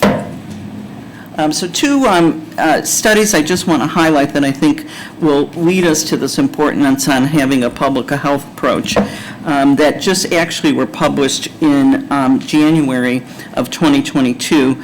And both studies indicated that although there's been a growth of suicide prevention programs nationally, a significant number of at-risk individuals are not accessing those programs within the formal behavioral health community. And again, this is where we need to move into a lot of different groups and talk about the lived experiences.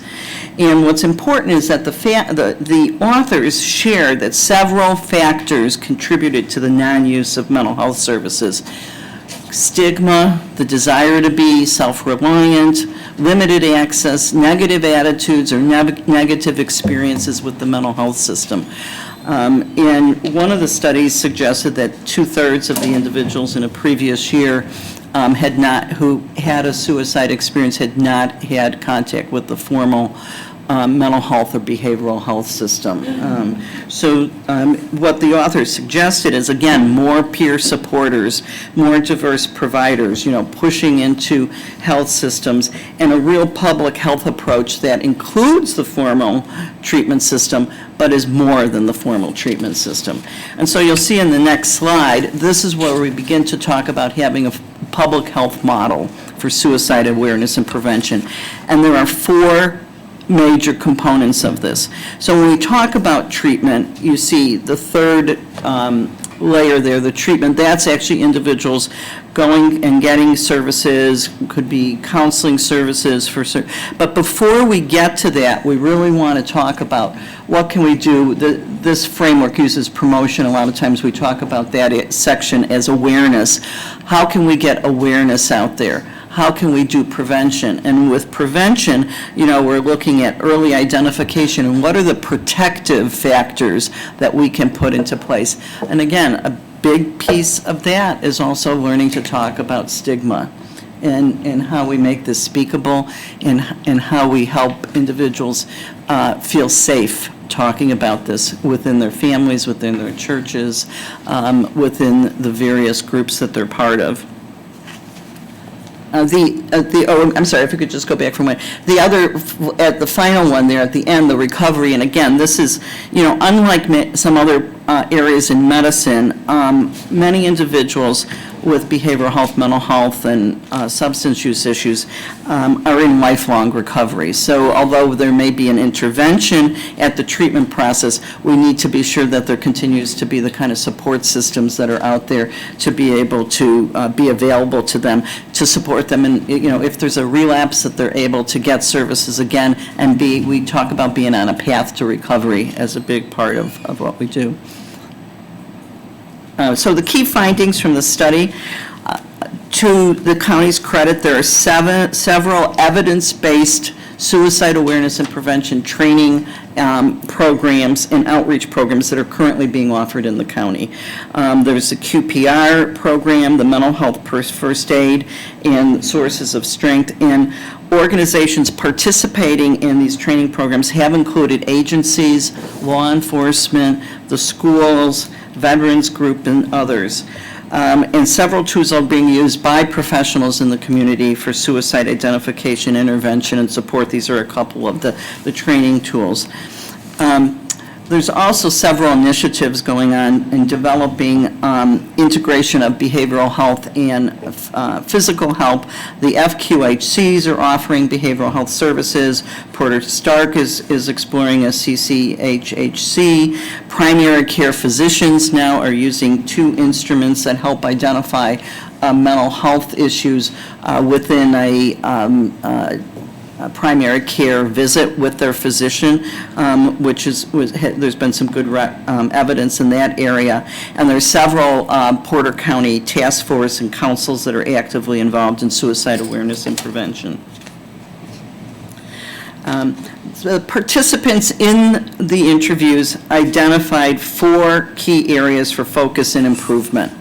First is working on stigma, and this is, obviously where the public health program and focus comes in, because we really need to be at that awareness and prevention level to really look at stigma programs. The second is looking at ways to reduce wait time for initial outpatient behavioral health appointments and challenges accessing inpatient services. I think many of the individuals that we interviewed suggested that, their experiences were sometimes 4 to 6 week wait periods, and looking at, ways to reduce that wait time.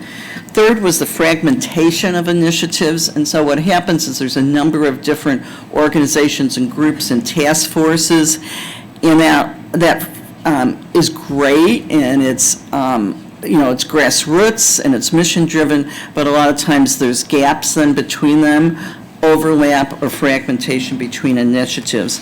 And then the fourth area is workforce challenges, coming out of the pandemic, being able to recruit, particularly I think we heard at the licensed staff level, so this would be someone with a graduate degree who's been supervised many, a social worker, for example, after that master's has 2 years of supervision to become licensed. And so, really looking at those workforce challenges. And, that takes, again, kind of short-term, mid-term, long-term focus on how do we develop that next generation of professionals to be able to work here. So recommendations, I think it's really important taking that public health focus to look at how we can integrate these initiatives.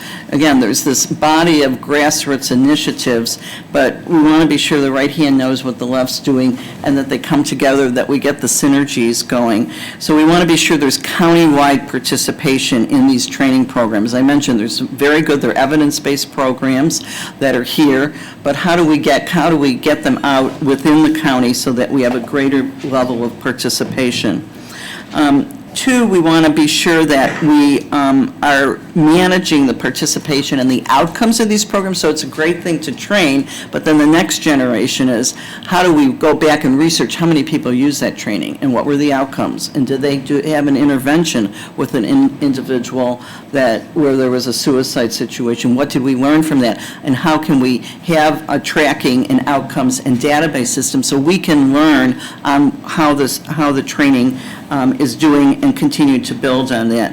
Third area recommendations is improving and strengthening the collaboration and partnerships across organizations and the community at large, including, again, peer support, and which, again, the language now being used in the field are including individuals with lived experiences.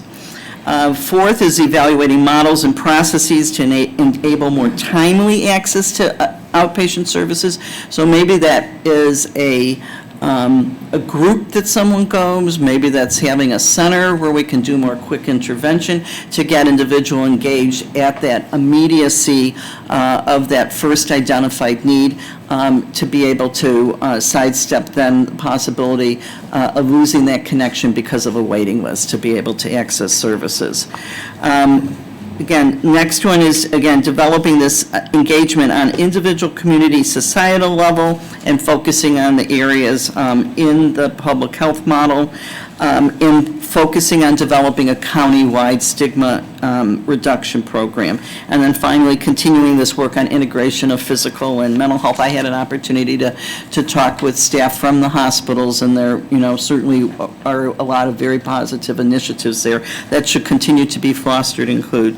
The next big area so we have the integration of the system. Second is the public health model, that we really look at how do we bring together the awareness, the prevention, all that upstream intervention before we get to treatment and recovery. Third is looking at how we can have a 24/7, 365 behavioral health crisis center with navigators, so that, again, anybody that needs services can get to services. So that, we hear stories of people not knowing where to go, where to turn, how to get timely access of care. So looking at there should be, we have the national 988 line being rolled out. Indiana's working on the beginning rollout July 16th. I mean, I've talked to the state. I mean, it's kind of a 3-year rollout plan, so I mean, it's not going to all happen in July. I mean, it's definitely the first steps, and I think looking at what would be done here in the county should be coordinated with the work being done by the state with the 988 number. And then we talked about the peer support, and then finally continuing to look at how we can learn from we have all these trainings. That's first generation. We got what are the outcomes, who's used them, how do we get our own outcomes measurement, and how do we bring that back to you to say, here's the effect we've had, here's the impact, and here's the next generation, how we're going to build on our experiences to the next level of the program.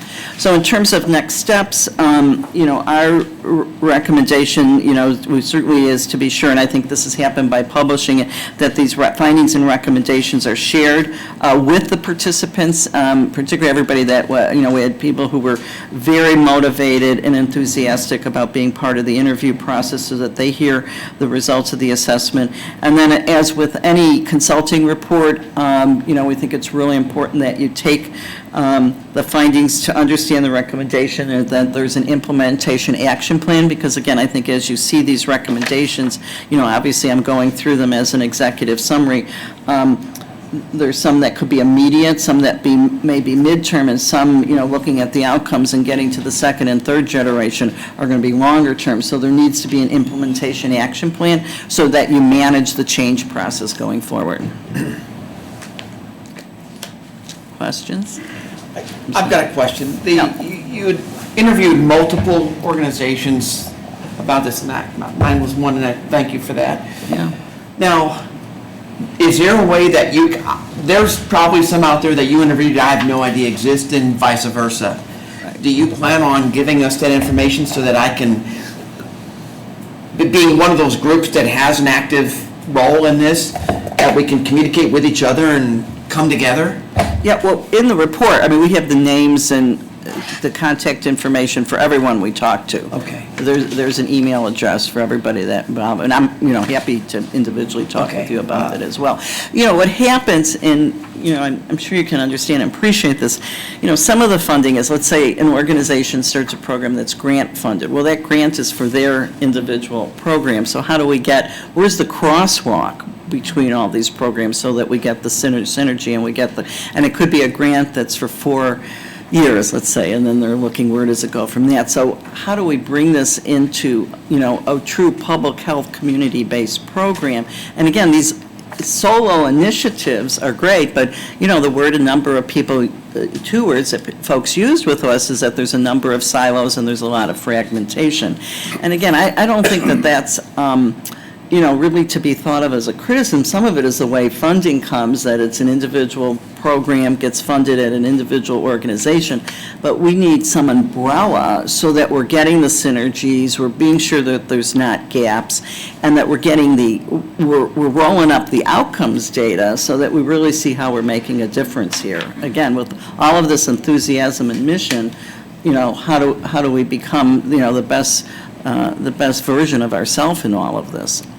Well, you've done these before, right? I mean, we weren't the first one. So how did the other groups, I'm sure that we've got a similar situation that the other groups you've done before have, right? Well, I think what occurs is different states and different counties have different structures for how you manage mental health services. You know, Ohio, for instance, have some county mental health boards. And, you know, but many have put together a task force or some overview organization that has a responsibility for integration, you know. So how do we take all of these individual programs, and where's the umbrella that integrates them? And, you know, part of that integration could be, there could be some duplication, you know, and that we could refocus there, and how do we pull that all together in a way that has an umbrella, so that we're learning from our experiencing. Pardon me? What would your suggestions be to help us out? After this report, I mean, when you looked at all your stuff, right? What recommendations do you have for us that, how do we implement what you're presenting? Well, I think you need to build an integrated structure. How do we do that? Well, it could be, you know, as a task force that could include representatives. And again, it's got to be beyond just the formal behavioral health community, because again, then we're still into the silos. So we have to identify, I mean, I think you have, you know, individuals that were involved in this report who would all be very interested in participating in that. I think involving the university, you know, oftentimes we're, you know, again, if you want to be sure that there's some evidence-based research going on, you know, there may be some connections through a university that could be part of that as well. Some organizations and localities do that, you know, look for, you know, there's grant fundings to be able to build that overview as well. I think getting with the commissioners and and talking to them and seeing what their approach is moving forward with this. You know, I heard the county mental health board or task, you know, force of some type to move this forward. That would obviously include, like, whether it's VU and the people that you have, you know, that you interviewed, you know, especially Porter Stark. I mean, they're, you know, getting those people involved to see, you know, I think it would be that next conversation to get the players involved that were, you know, involved with this, that are key players for mental health in the county, and working with the commissioners to see what their next step is, how they want to move in that direction. So. Questions, anything on any of the specifics? I know I went through a lot of information, but I don't want to overstep our time. No, I I could appreciate spend it. here hours, but, Yeah. you know, I know you guys I appreciate it. have a lot on your agenda. Appreciate you coming. Does anybody have anything else? And certainly, after this meeting, I mean, if somebody wanted to have an individual conversation or a Zoom call or whatever, I'm, you know, absolutely available as you digest this and, you know, want to think about it and talk more. Okay. Thank you. Thank you very much. Thank you. All right. Thank you, guys. I think that's all we got for tonight. No? You jest. All right, fine. Jan, did you hear about Michelle Bullington? She's out, Michelle Bullington, she's now the state. All right, we got Skillman and Schmidt and Associates, Memorial Opera House project. This is just a continuation of November when they were in front of us with kind of a preliminary rough drafts, preliminary drawings. Thank you. And so I think they've got the follow-up with more detail and How about the press? fairly hot off the press, so thought it was a good time, just throw it on here, let's keep moving. Ready to go? Yeah, anybody, Okay. Andy, anybody need a break? I've been on break. Yeah. Just wanted to point that out for everybody, go I'll ahead. go ahead and get I started. can't sit for 2.5 hours. I have bad back, man. Yeah. Tell me.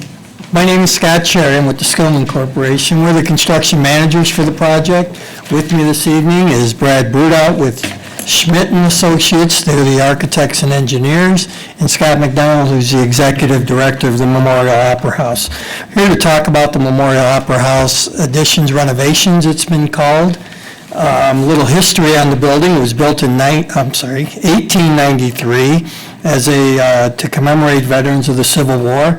In 1984, it was listed into the National Register of Historic Places in the by the U.S. Department of Interiors.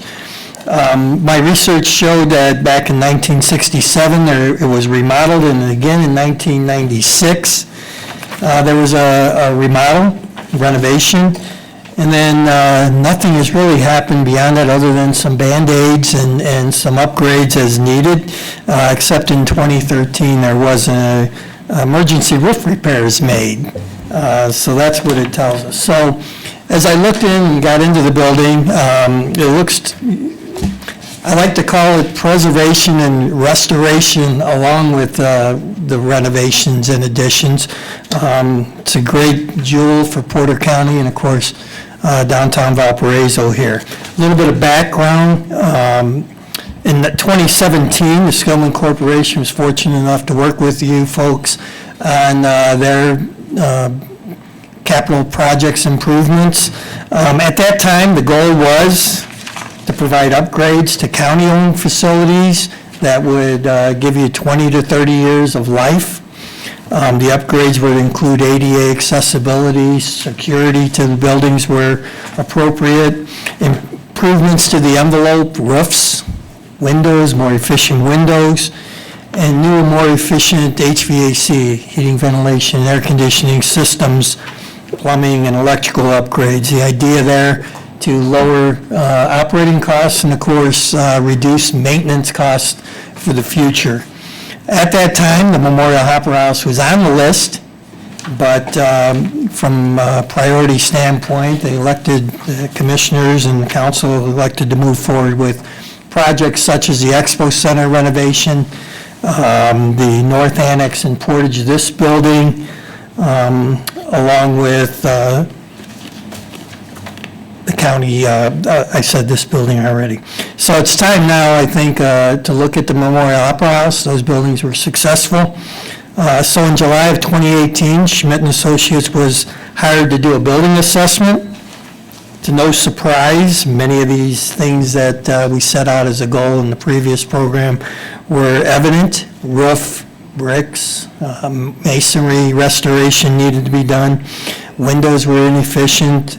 The ADA accessibility, connecting the museum with a shared heating and air conditioning system we thought would be a more efficient way to operate the buildings.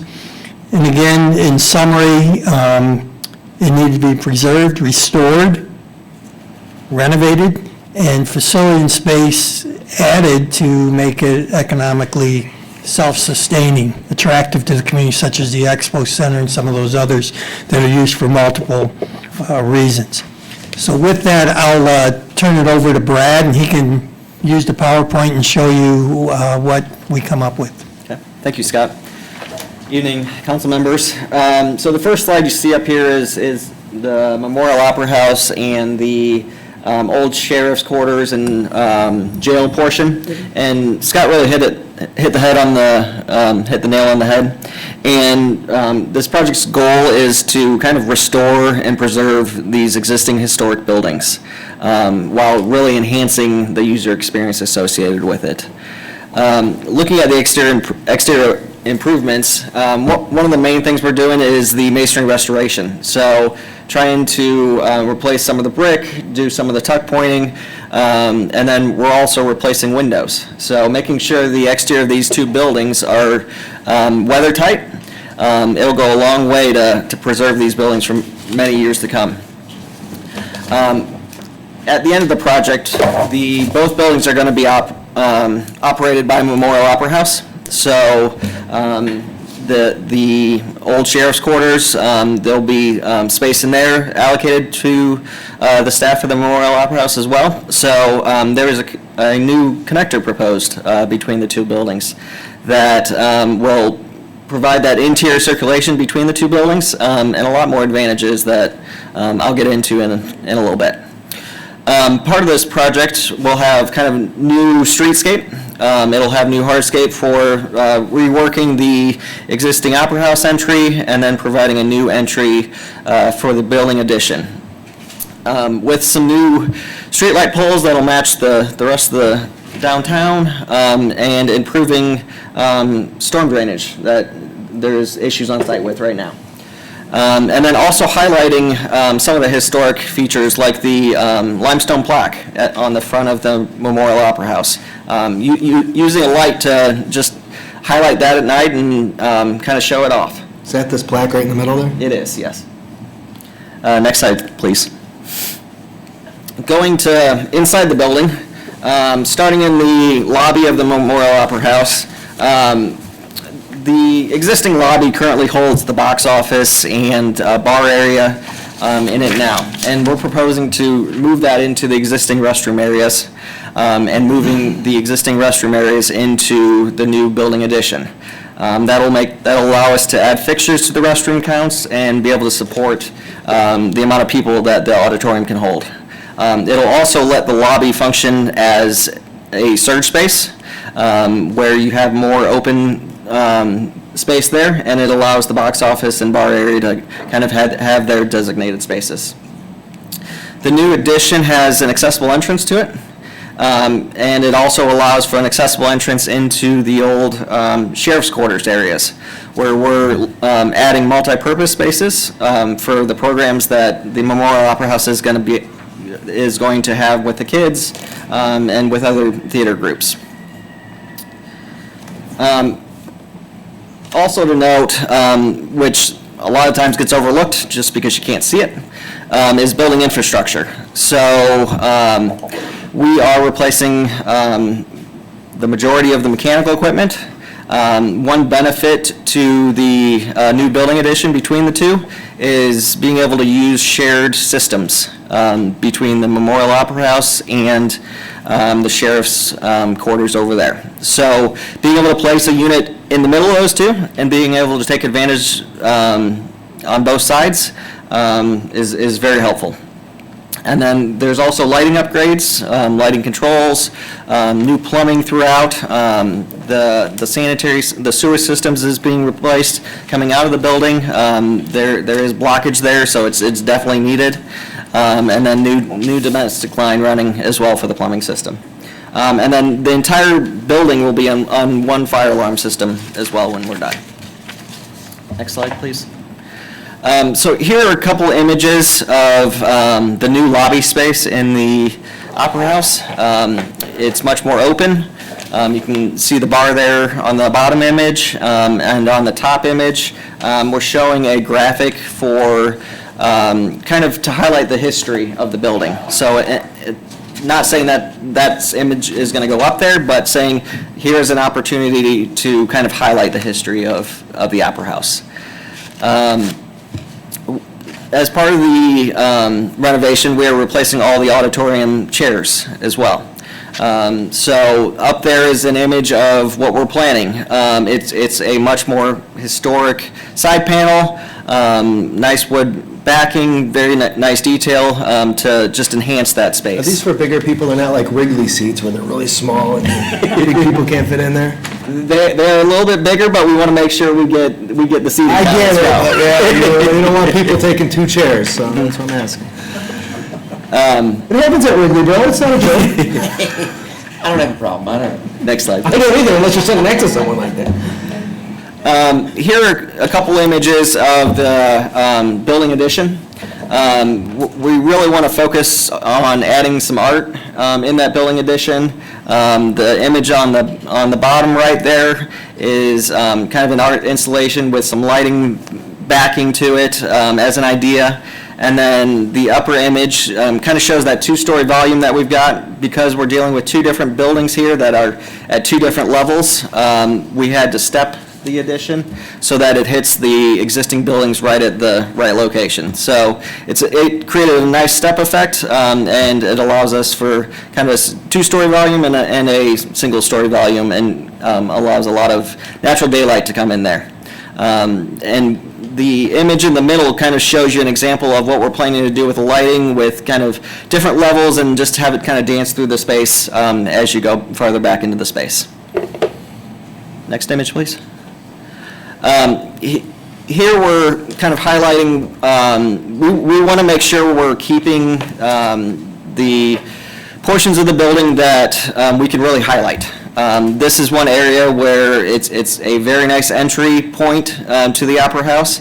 The brick's in good condition, and we're keeping that within the space and keeping it exposed as kind of a centerpiece within the space that we don't want to lose when we build this addition. Next slide, please.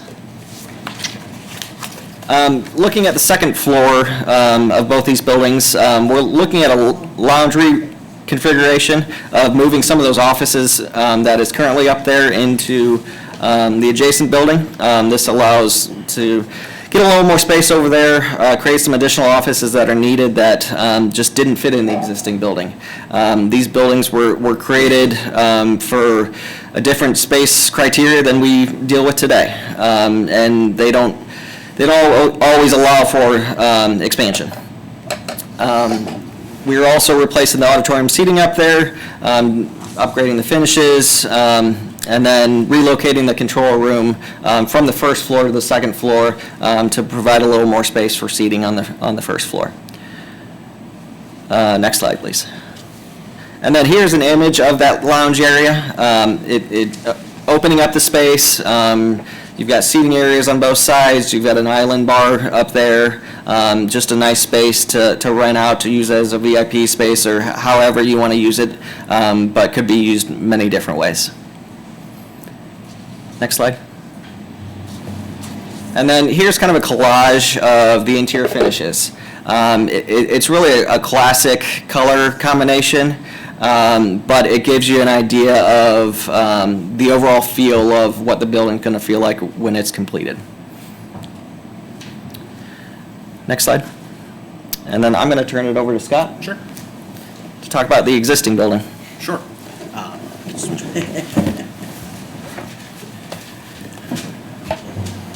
All right, good evening. Hello. So as you can see here, as we go through kind of a quick tour of what's going on in the current building, patron experiences are certainly challenging. And I think that also is causing us to have to look at some of our programming and things along those lines. But if we start in the upper left-hand corner there, that's a view of one of our current restrooms, the ladies' room. Typically during intermission, we are trying to get as many people through the restrooms and the bars and to the box office as we can. Again, with the small space of the current lobby, we kind of get this crazy human knot, and people don't exactly always know where to go. So to be able to open up some of that space and just allow for better traffic flow, I think is going to be certainly a win. And then, of course, if we look at the windows and the bricks, you can see that those have been deteriorating over the years, just because of rainwater and storm drain water stormwater that's hitting the building constantly. We are doing our best, but as Natalie will tell you too, there's just times when we're working in our office and it's not weather tight, which does make it very, very challenging for us to do our duties as administrators. The center picture there is our current air conditioner unit. That is on the west side of the building in the courtyard, and that is currently running, I think, on 1.5 condensers out of 6. So we are always kind of just fighting and hoping that we can make it through each summer and that we have, again, the best experience for our patrons and for our students. We're getting ready to kick off some really exciting programs such as the Penguin Project, which is a program that services students with disabilities who don't get to perform in theater. And we want to make sure that they have a safe environment to work in, that we can provide them the best opportunities as possible. And then, of course, our auditorium seats, they are 60 years old, so they're starting to reach end of life. So at some point here, we are going to have to do something about that. Sylvia, I know you and I have discussed that. They're gone. Fair enough. So that just kind of gives the current overview of the building. All right. And next slide. Next slide. Yes, that's me. Oh, yeah. Well, when we look at the budget and the schedule for the building, you can see that we have construction costs of about $4.75 million. There's some escalation in there for inflation. You've heard a lot of talk about that tonight. There's a contingency. The soft costs are the equipment that you see and furniture. So the total project estimated cost is $6,500,000. When we look at the strategies for bidding the project, we have some design to finish up. We're looking at bidding the project in late October with the idea to use a few months for procurement, and then construction can start sometime in March. What we're finding in the industry is we really need that time. Contractors are telling us to bid now and start later so that we can have materials on site and they can work productively.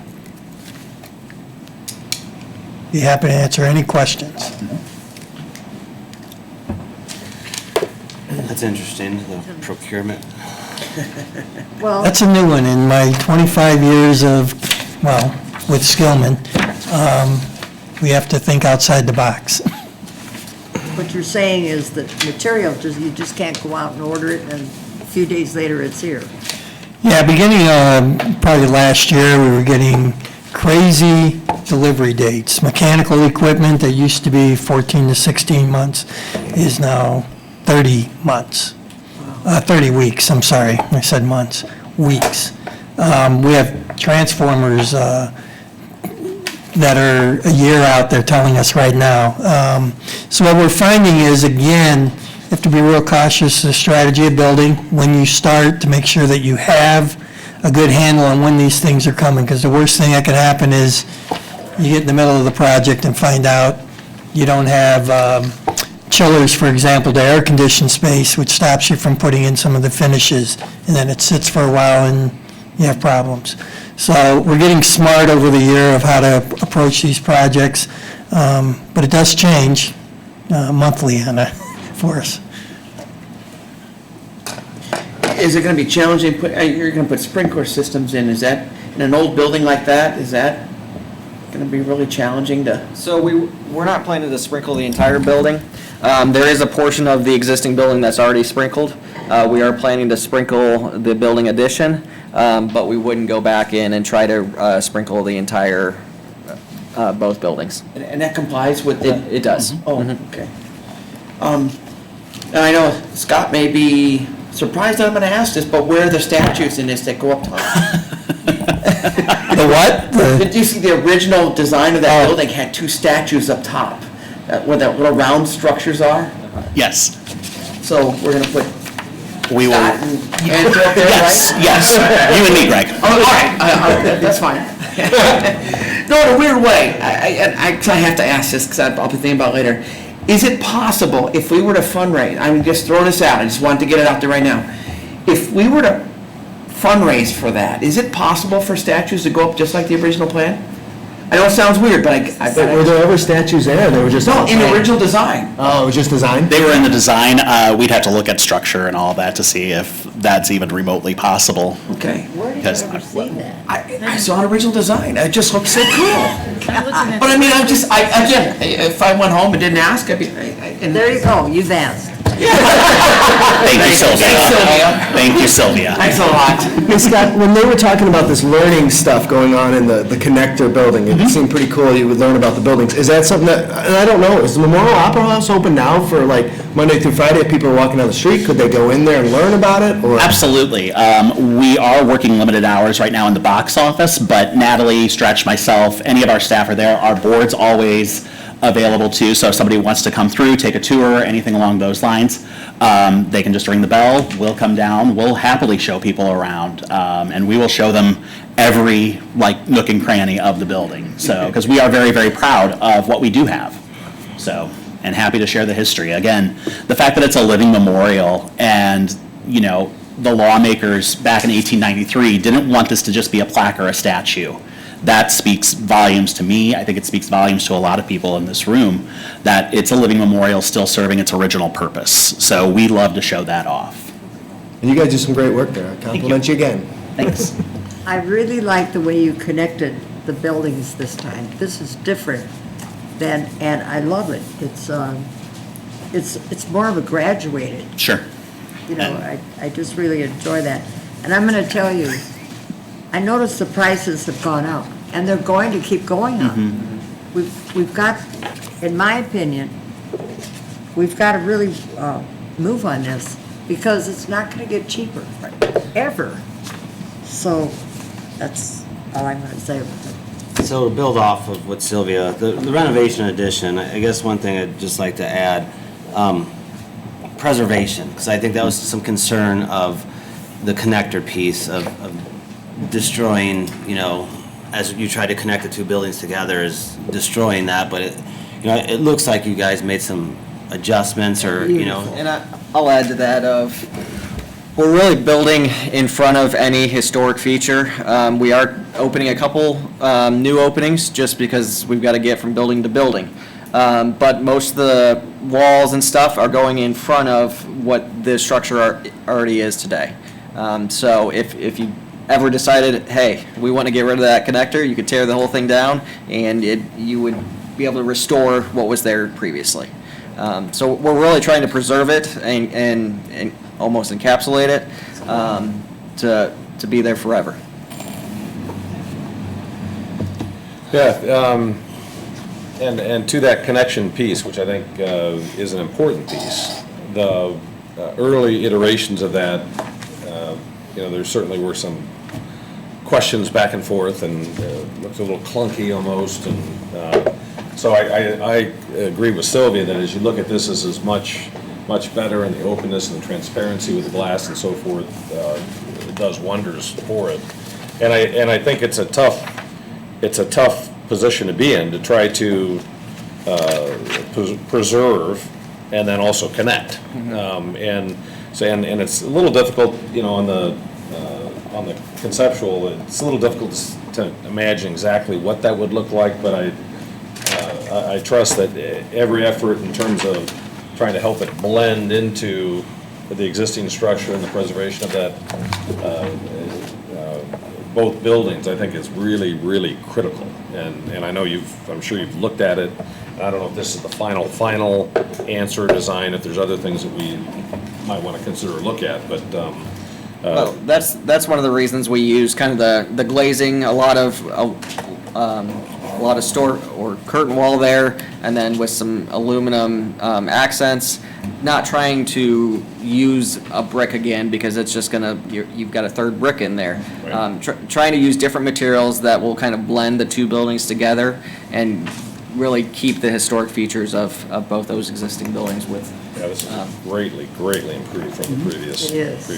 So, you know, and I think on that combined space, when you talk about sharing resources, sharing restrooms, you know, better accessibility for everybody, I think in terms of what can be ultimately done in there, in terms of events and that sort of thing, it opens up the door for so many opportunities that we don't have today. And I think it wasn't all that long ago that we met at the Opera House and had a meeting and talked about the deplorable condition of it, frankly. Yes. Everybody was very emphatic, as I remember it, you know, talking about the need for something desperately needing to be done, because I think everybody shares a real sense of appreciation for the historic nature of it, the hard work that's been put into it, and the leadership that's provided currently, and the productions that are there. You know, we've talked a little bit about quality of life tonight, and when you talk about what the Opera House provides in the way of the quality of life, it's tremendous. Learning opportunity for youth, and giving them a passion, and we heard a very passionate speech from a young lady that was there, and I think she said it better than anybody in terms of the benefits of theater and the benefit of the Opera House, and how important how important it is. And so I think I know I'm more excited about it than I was, if that's possible, because was an advocate for the improvements from the start, and I'm steadfast in that support. I think we have a good plan in front of us.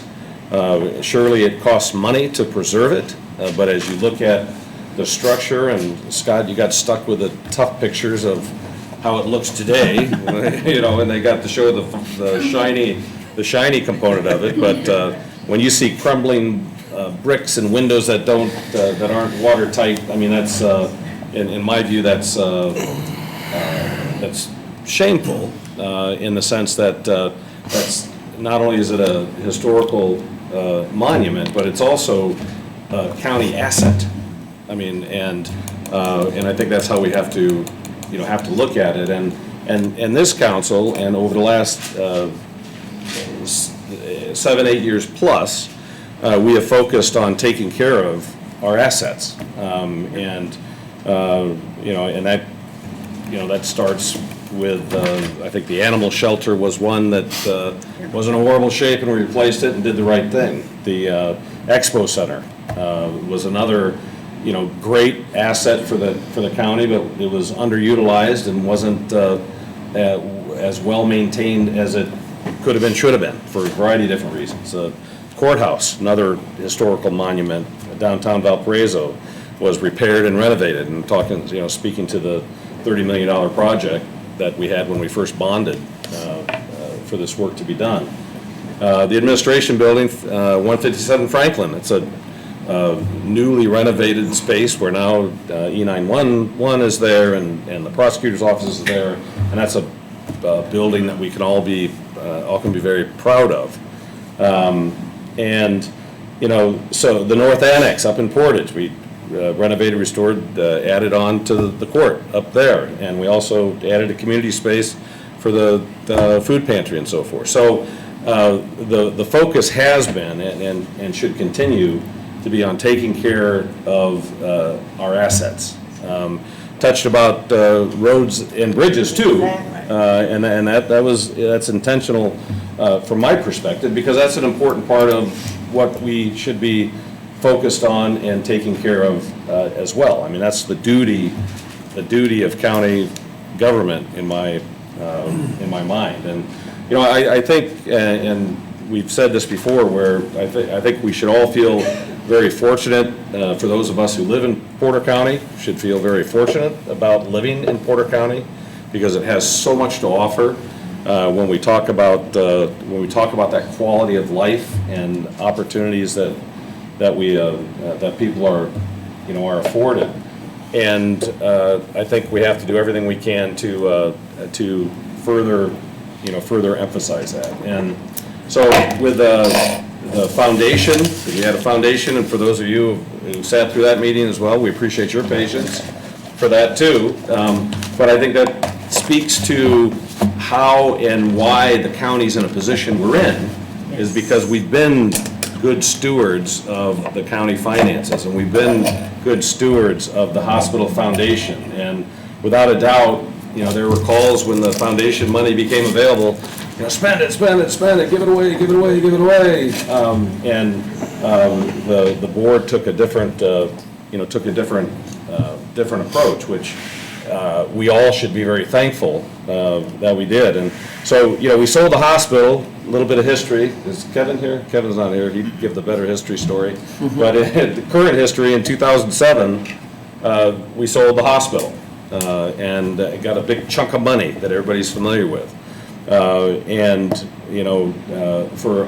quite a period of time, for 9 years or so, we had a situation where we were investing that money, and it was returning about less than 1% on the investment. So we got less than 1% on that big pot of money, and the council and the commissioner saw to it to say, okay, that's not good enough. It's you're actually losing money, especially in today's environment, if you're making less than 1%. So the foundation was created in 2016, and from that point to now,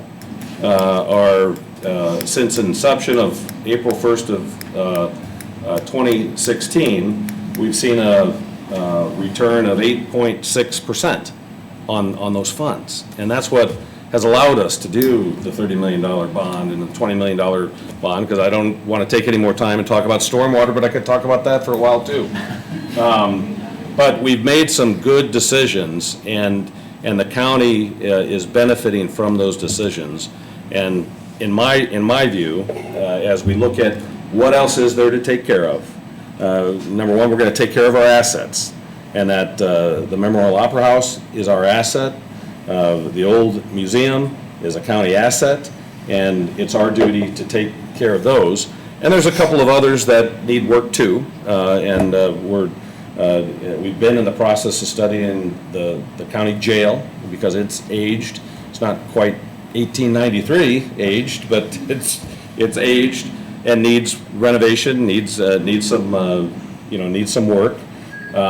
We also know that the next structure that we have to focus on, I think, is probably the Center Township Garage, which is, for those of you who've toured that's a building that's not up to what I would call current-day Porter County standards, or what it should be.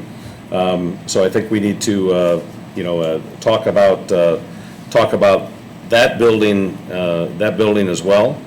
And so I think it's time to move forward and address those particular topics. And so I welcome anyone else's comments. You done? Well, I got more. No, Mike, I can't agree with you more. We've been doing this, we set out on this, like you said, starting out the animal shelter, and I think the next move was the entrance to this building, and we continued on. We put ourselves in a position to continue on and bond, and take care of our facilities, but the Memorial Opera House got cut out. We weren't able to do the center garage. So the jail, we know the jail bond is up. So I just think this council, along with the commissioners, and the help of our great auditor, we put ourselves in a great position. I don't see any reason to stop. We're financially stable. We're in good condition. So we need to continue to take care of our facilities. I think we need to, at that point, because of like you said, the smoothing, I'd like to, ask our attorney, along with the commissioner's attorney and Vicki, to look at, a revenue bond, another revenue bond, if it's possible, out of the foundation revenue. Or whatever. What ways that we can fund, Look at alternatives. not just the Opera House, but the center garage at the same time. I think those are two buildings that we need to get done, along with the jail. The jail we have a little bit, but there's no reason, if we're gonna engage bond counsel, Isn't that a couple years off? not much. The jail, the last payment's going to be in December of 2023. Okay. So if we're gonna engage bond counsel, I think we need to look at maybe, a bond for the Opera House and the center garage, and also have them look at, refunding that jail bond as we look at upgrading it and, possibly doing something, whether it's work release, mental health. So I think we need to, have our attorney work with the commissioner's attorney and Vicki and look at the options for those three buildings, sooner than later. So if that's, Absolutely, we'll do so. Could I just say something? You mentioned the revenue bond. The jail bond right now is a GOB bond. It's a property tax. I understand that. That's not what So I'm we're talking about. okay. I'm talking about two different things, yes. Okay, good. Yes. Talking Discuss about, alternatives this time. no, I'm talking about, a revenue bond for the Memorial Opera House and the center garage. And I'm talking about, we have that the bond that's retiring at the jail. That refunding, or whatever the proper word is for that bond, whatever the proper, just work with bond counsel, with our council, commissioner's council, to see what our options are to get into that, which would probably be the last one we dive into. And I think Skillman, you guys had initially, the commissioners engaged you guys to go out there and do some Do an assessment. assessment of it, so, to me, we gotta keep moving in that direction. Would you like me to put that in the form of a motion? Yeah, I think that shows the commitment from us that, that we're moving forward. And we just had the opportunity, you guys, to finish. We gave out, I don't know what's going out to nonprofits, $12 to $15 million I mean, we're giving that kind of money out to organizations in the community. To me, I don't know how we do that and then not take care of our own facilities. I think if we're doing that, certainly we're doing this too. So, yeah, I mean, I think we gotta keep moving forward. Yeah, so I'd like to make a motion to give direction to the Commissioner's office to have them explore bonding, funding opportunities for the jail renovations and take into consideration the bond that's going to come up soon and throw that into the equation. And then also the center garage, the renovation replacement of the center garage, and most definitely how that would fit into the Memorial Opera House renovation and restoration project. Second it. There's a motion, a couple seconds. You haven't been out to, they never had you look at the center garage, the commissioners? No, not, Yeah, it's okay. I can't. Yeah. So there's a motion, a second on the floor. This is just to get, you know, Harold and Scott and Vicky working together to look at how we could finance the Memorial Opera House project and the center garage together, and then how we take that next step on the jail, moving that project forward too. So, any further discussion on that? Scott, I mean, is that, you know, good with you? Is that, you understand where we're wanting to move? I believe you're just asking for Constable and Cover to come back with financing options for a revenue bond and for the jail refinance bond, and bring it back to the board for them to review and make a decision at that time. All right. Any discussion? All in favor of that motion signify by saying aye. Aye. Opposed, same sign. So, you guys, we're gonna keep moving. It shows that we put ourselves in a good spot in this county. Just like Mike said, facilities, roads. We've got our study coming back for, you know, our wages. We're gonna continue to take care of our employees also at the same time. We're gonna keep moving forward. We've done a lot of work to put ourselves in this position. So, you know, this is fun. I'm enjoying it. So, it was a lot of hard work to get here. Thank you. So, we'll be talking to you guys soon, obviously. Thanks, guys. Thank you. Thank you. I don't know, I think, is there anything else on the back side of this page?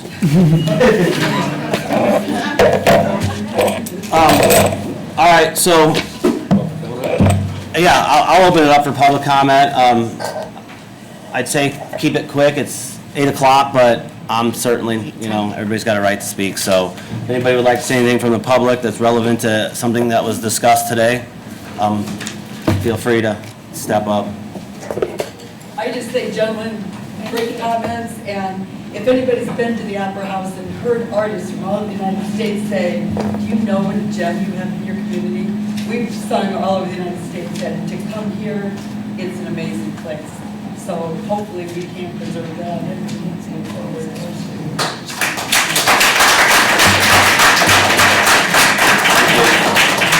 Too much money that should be spent on mental health and other things, that it's ridiculous. They got money. They received money for, matter of fact, they received a grant, $26,000 back in March, so it's not what they. Did you get the attorney's reports? Could have picked up any part of that. She's not publicly speaking yet. Anybody else? Yeah, come on. Self-sustaining building anyway. All right, what's that? What is it? All right, that's it, we'll get together next month, sounds like. Motion to adjourn. Second. Second, all in favor signify by saying aye. Aye. Opposed, Greg? Greg, have a good vacation, bro. Thanks, man. New York City. Wait, that's not where you told me you were going.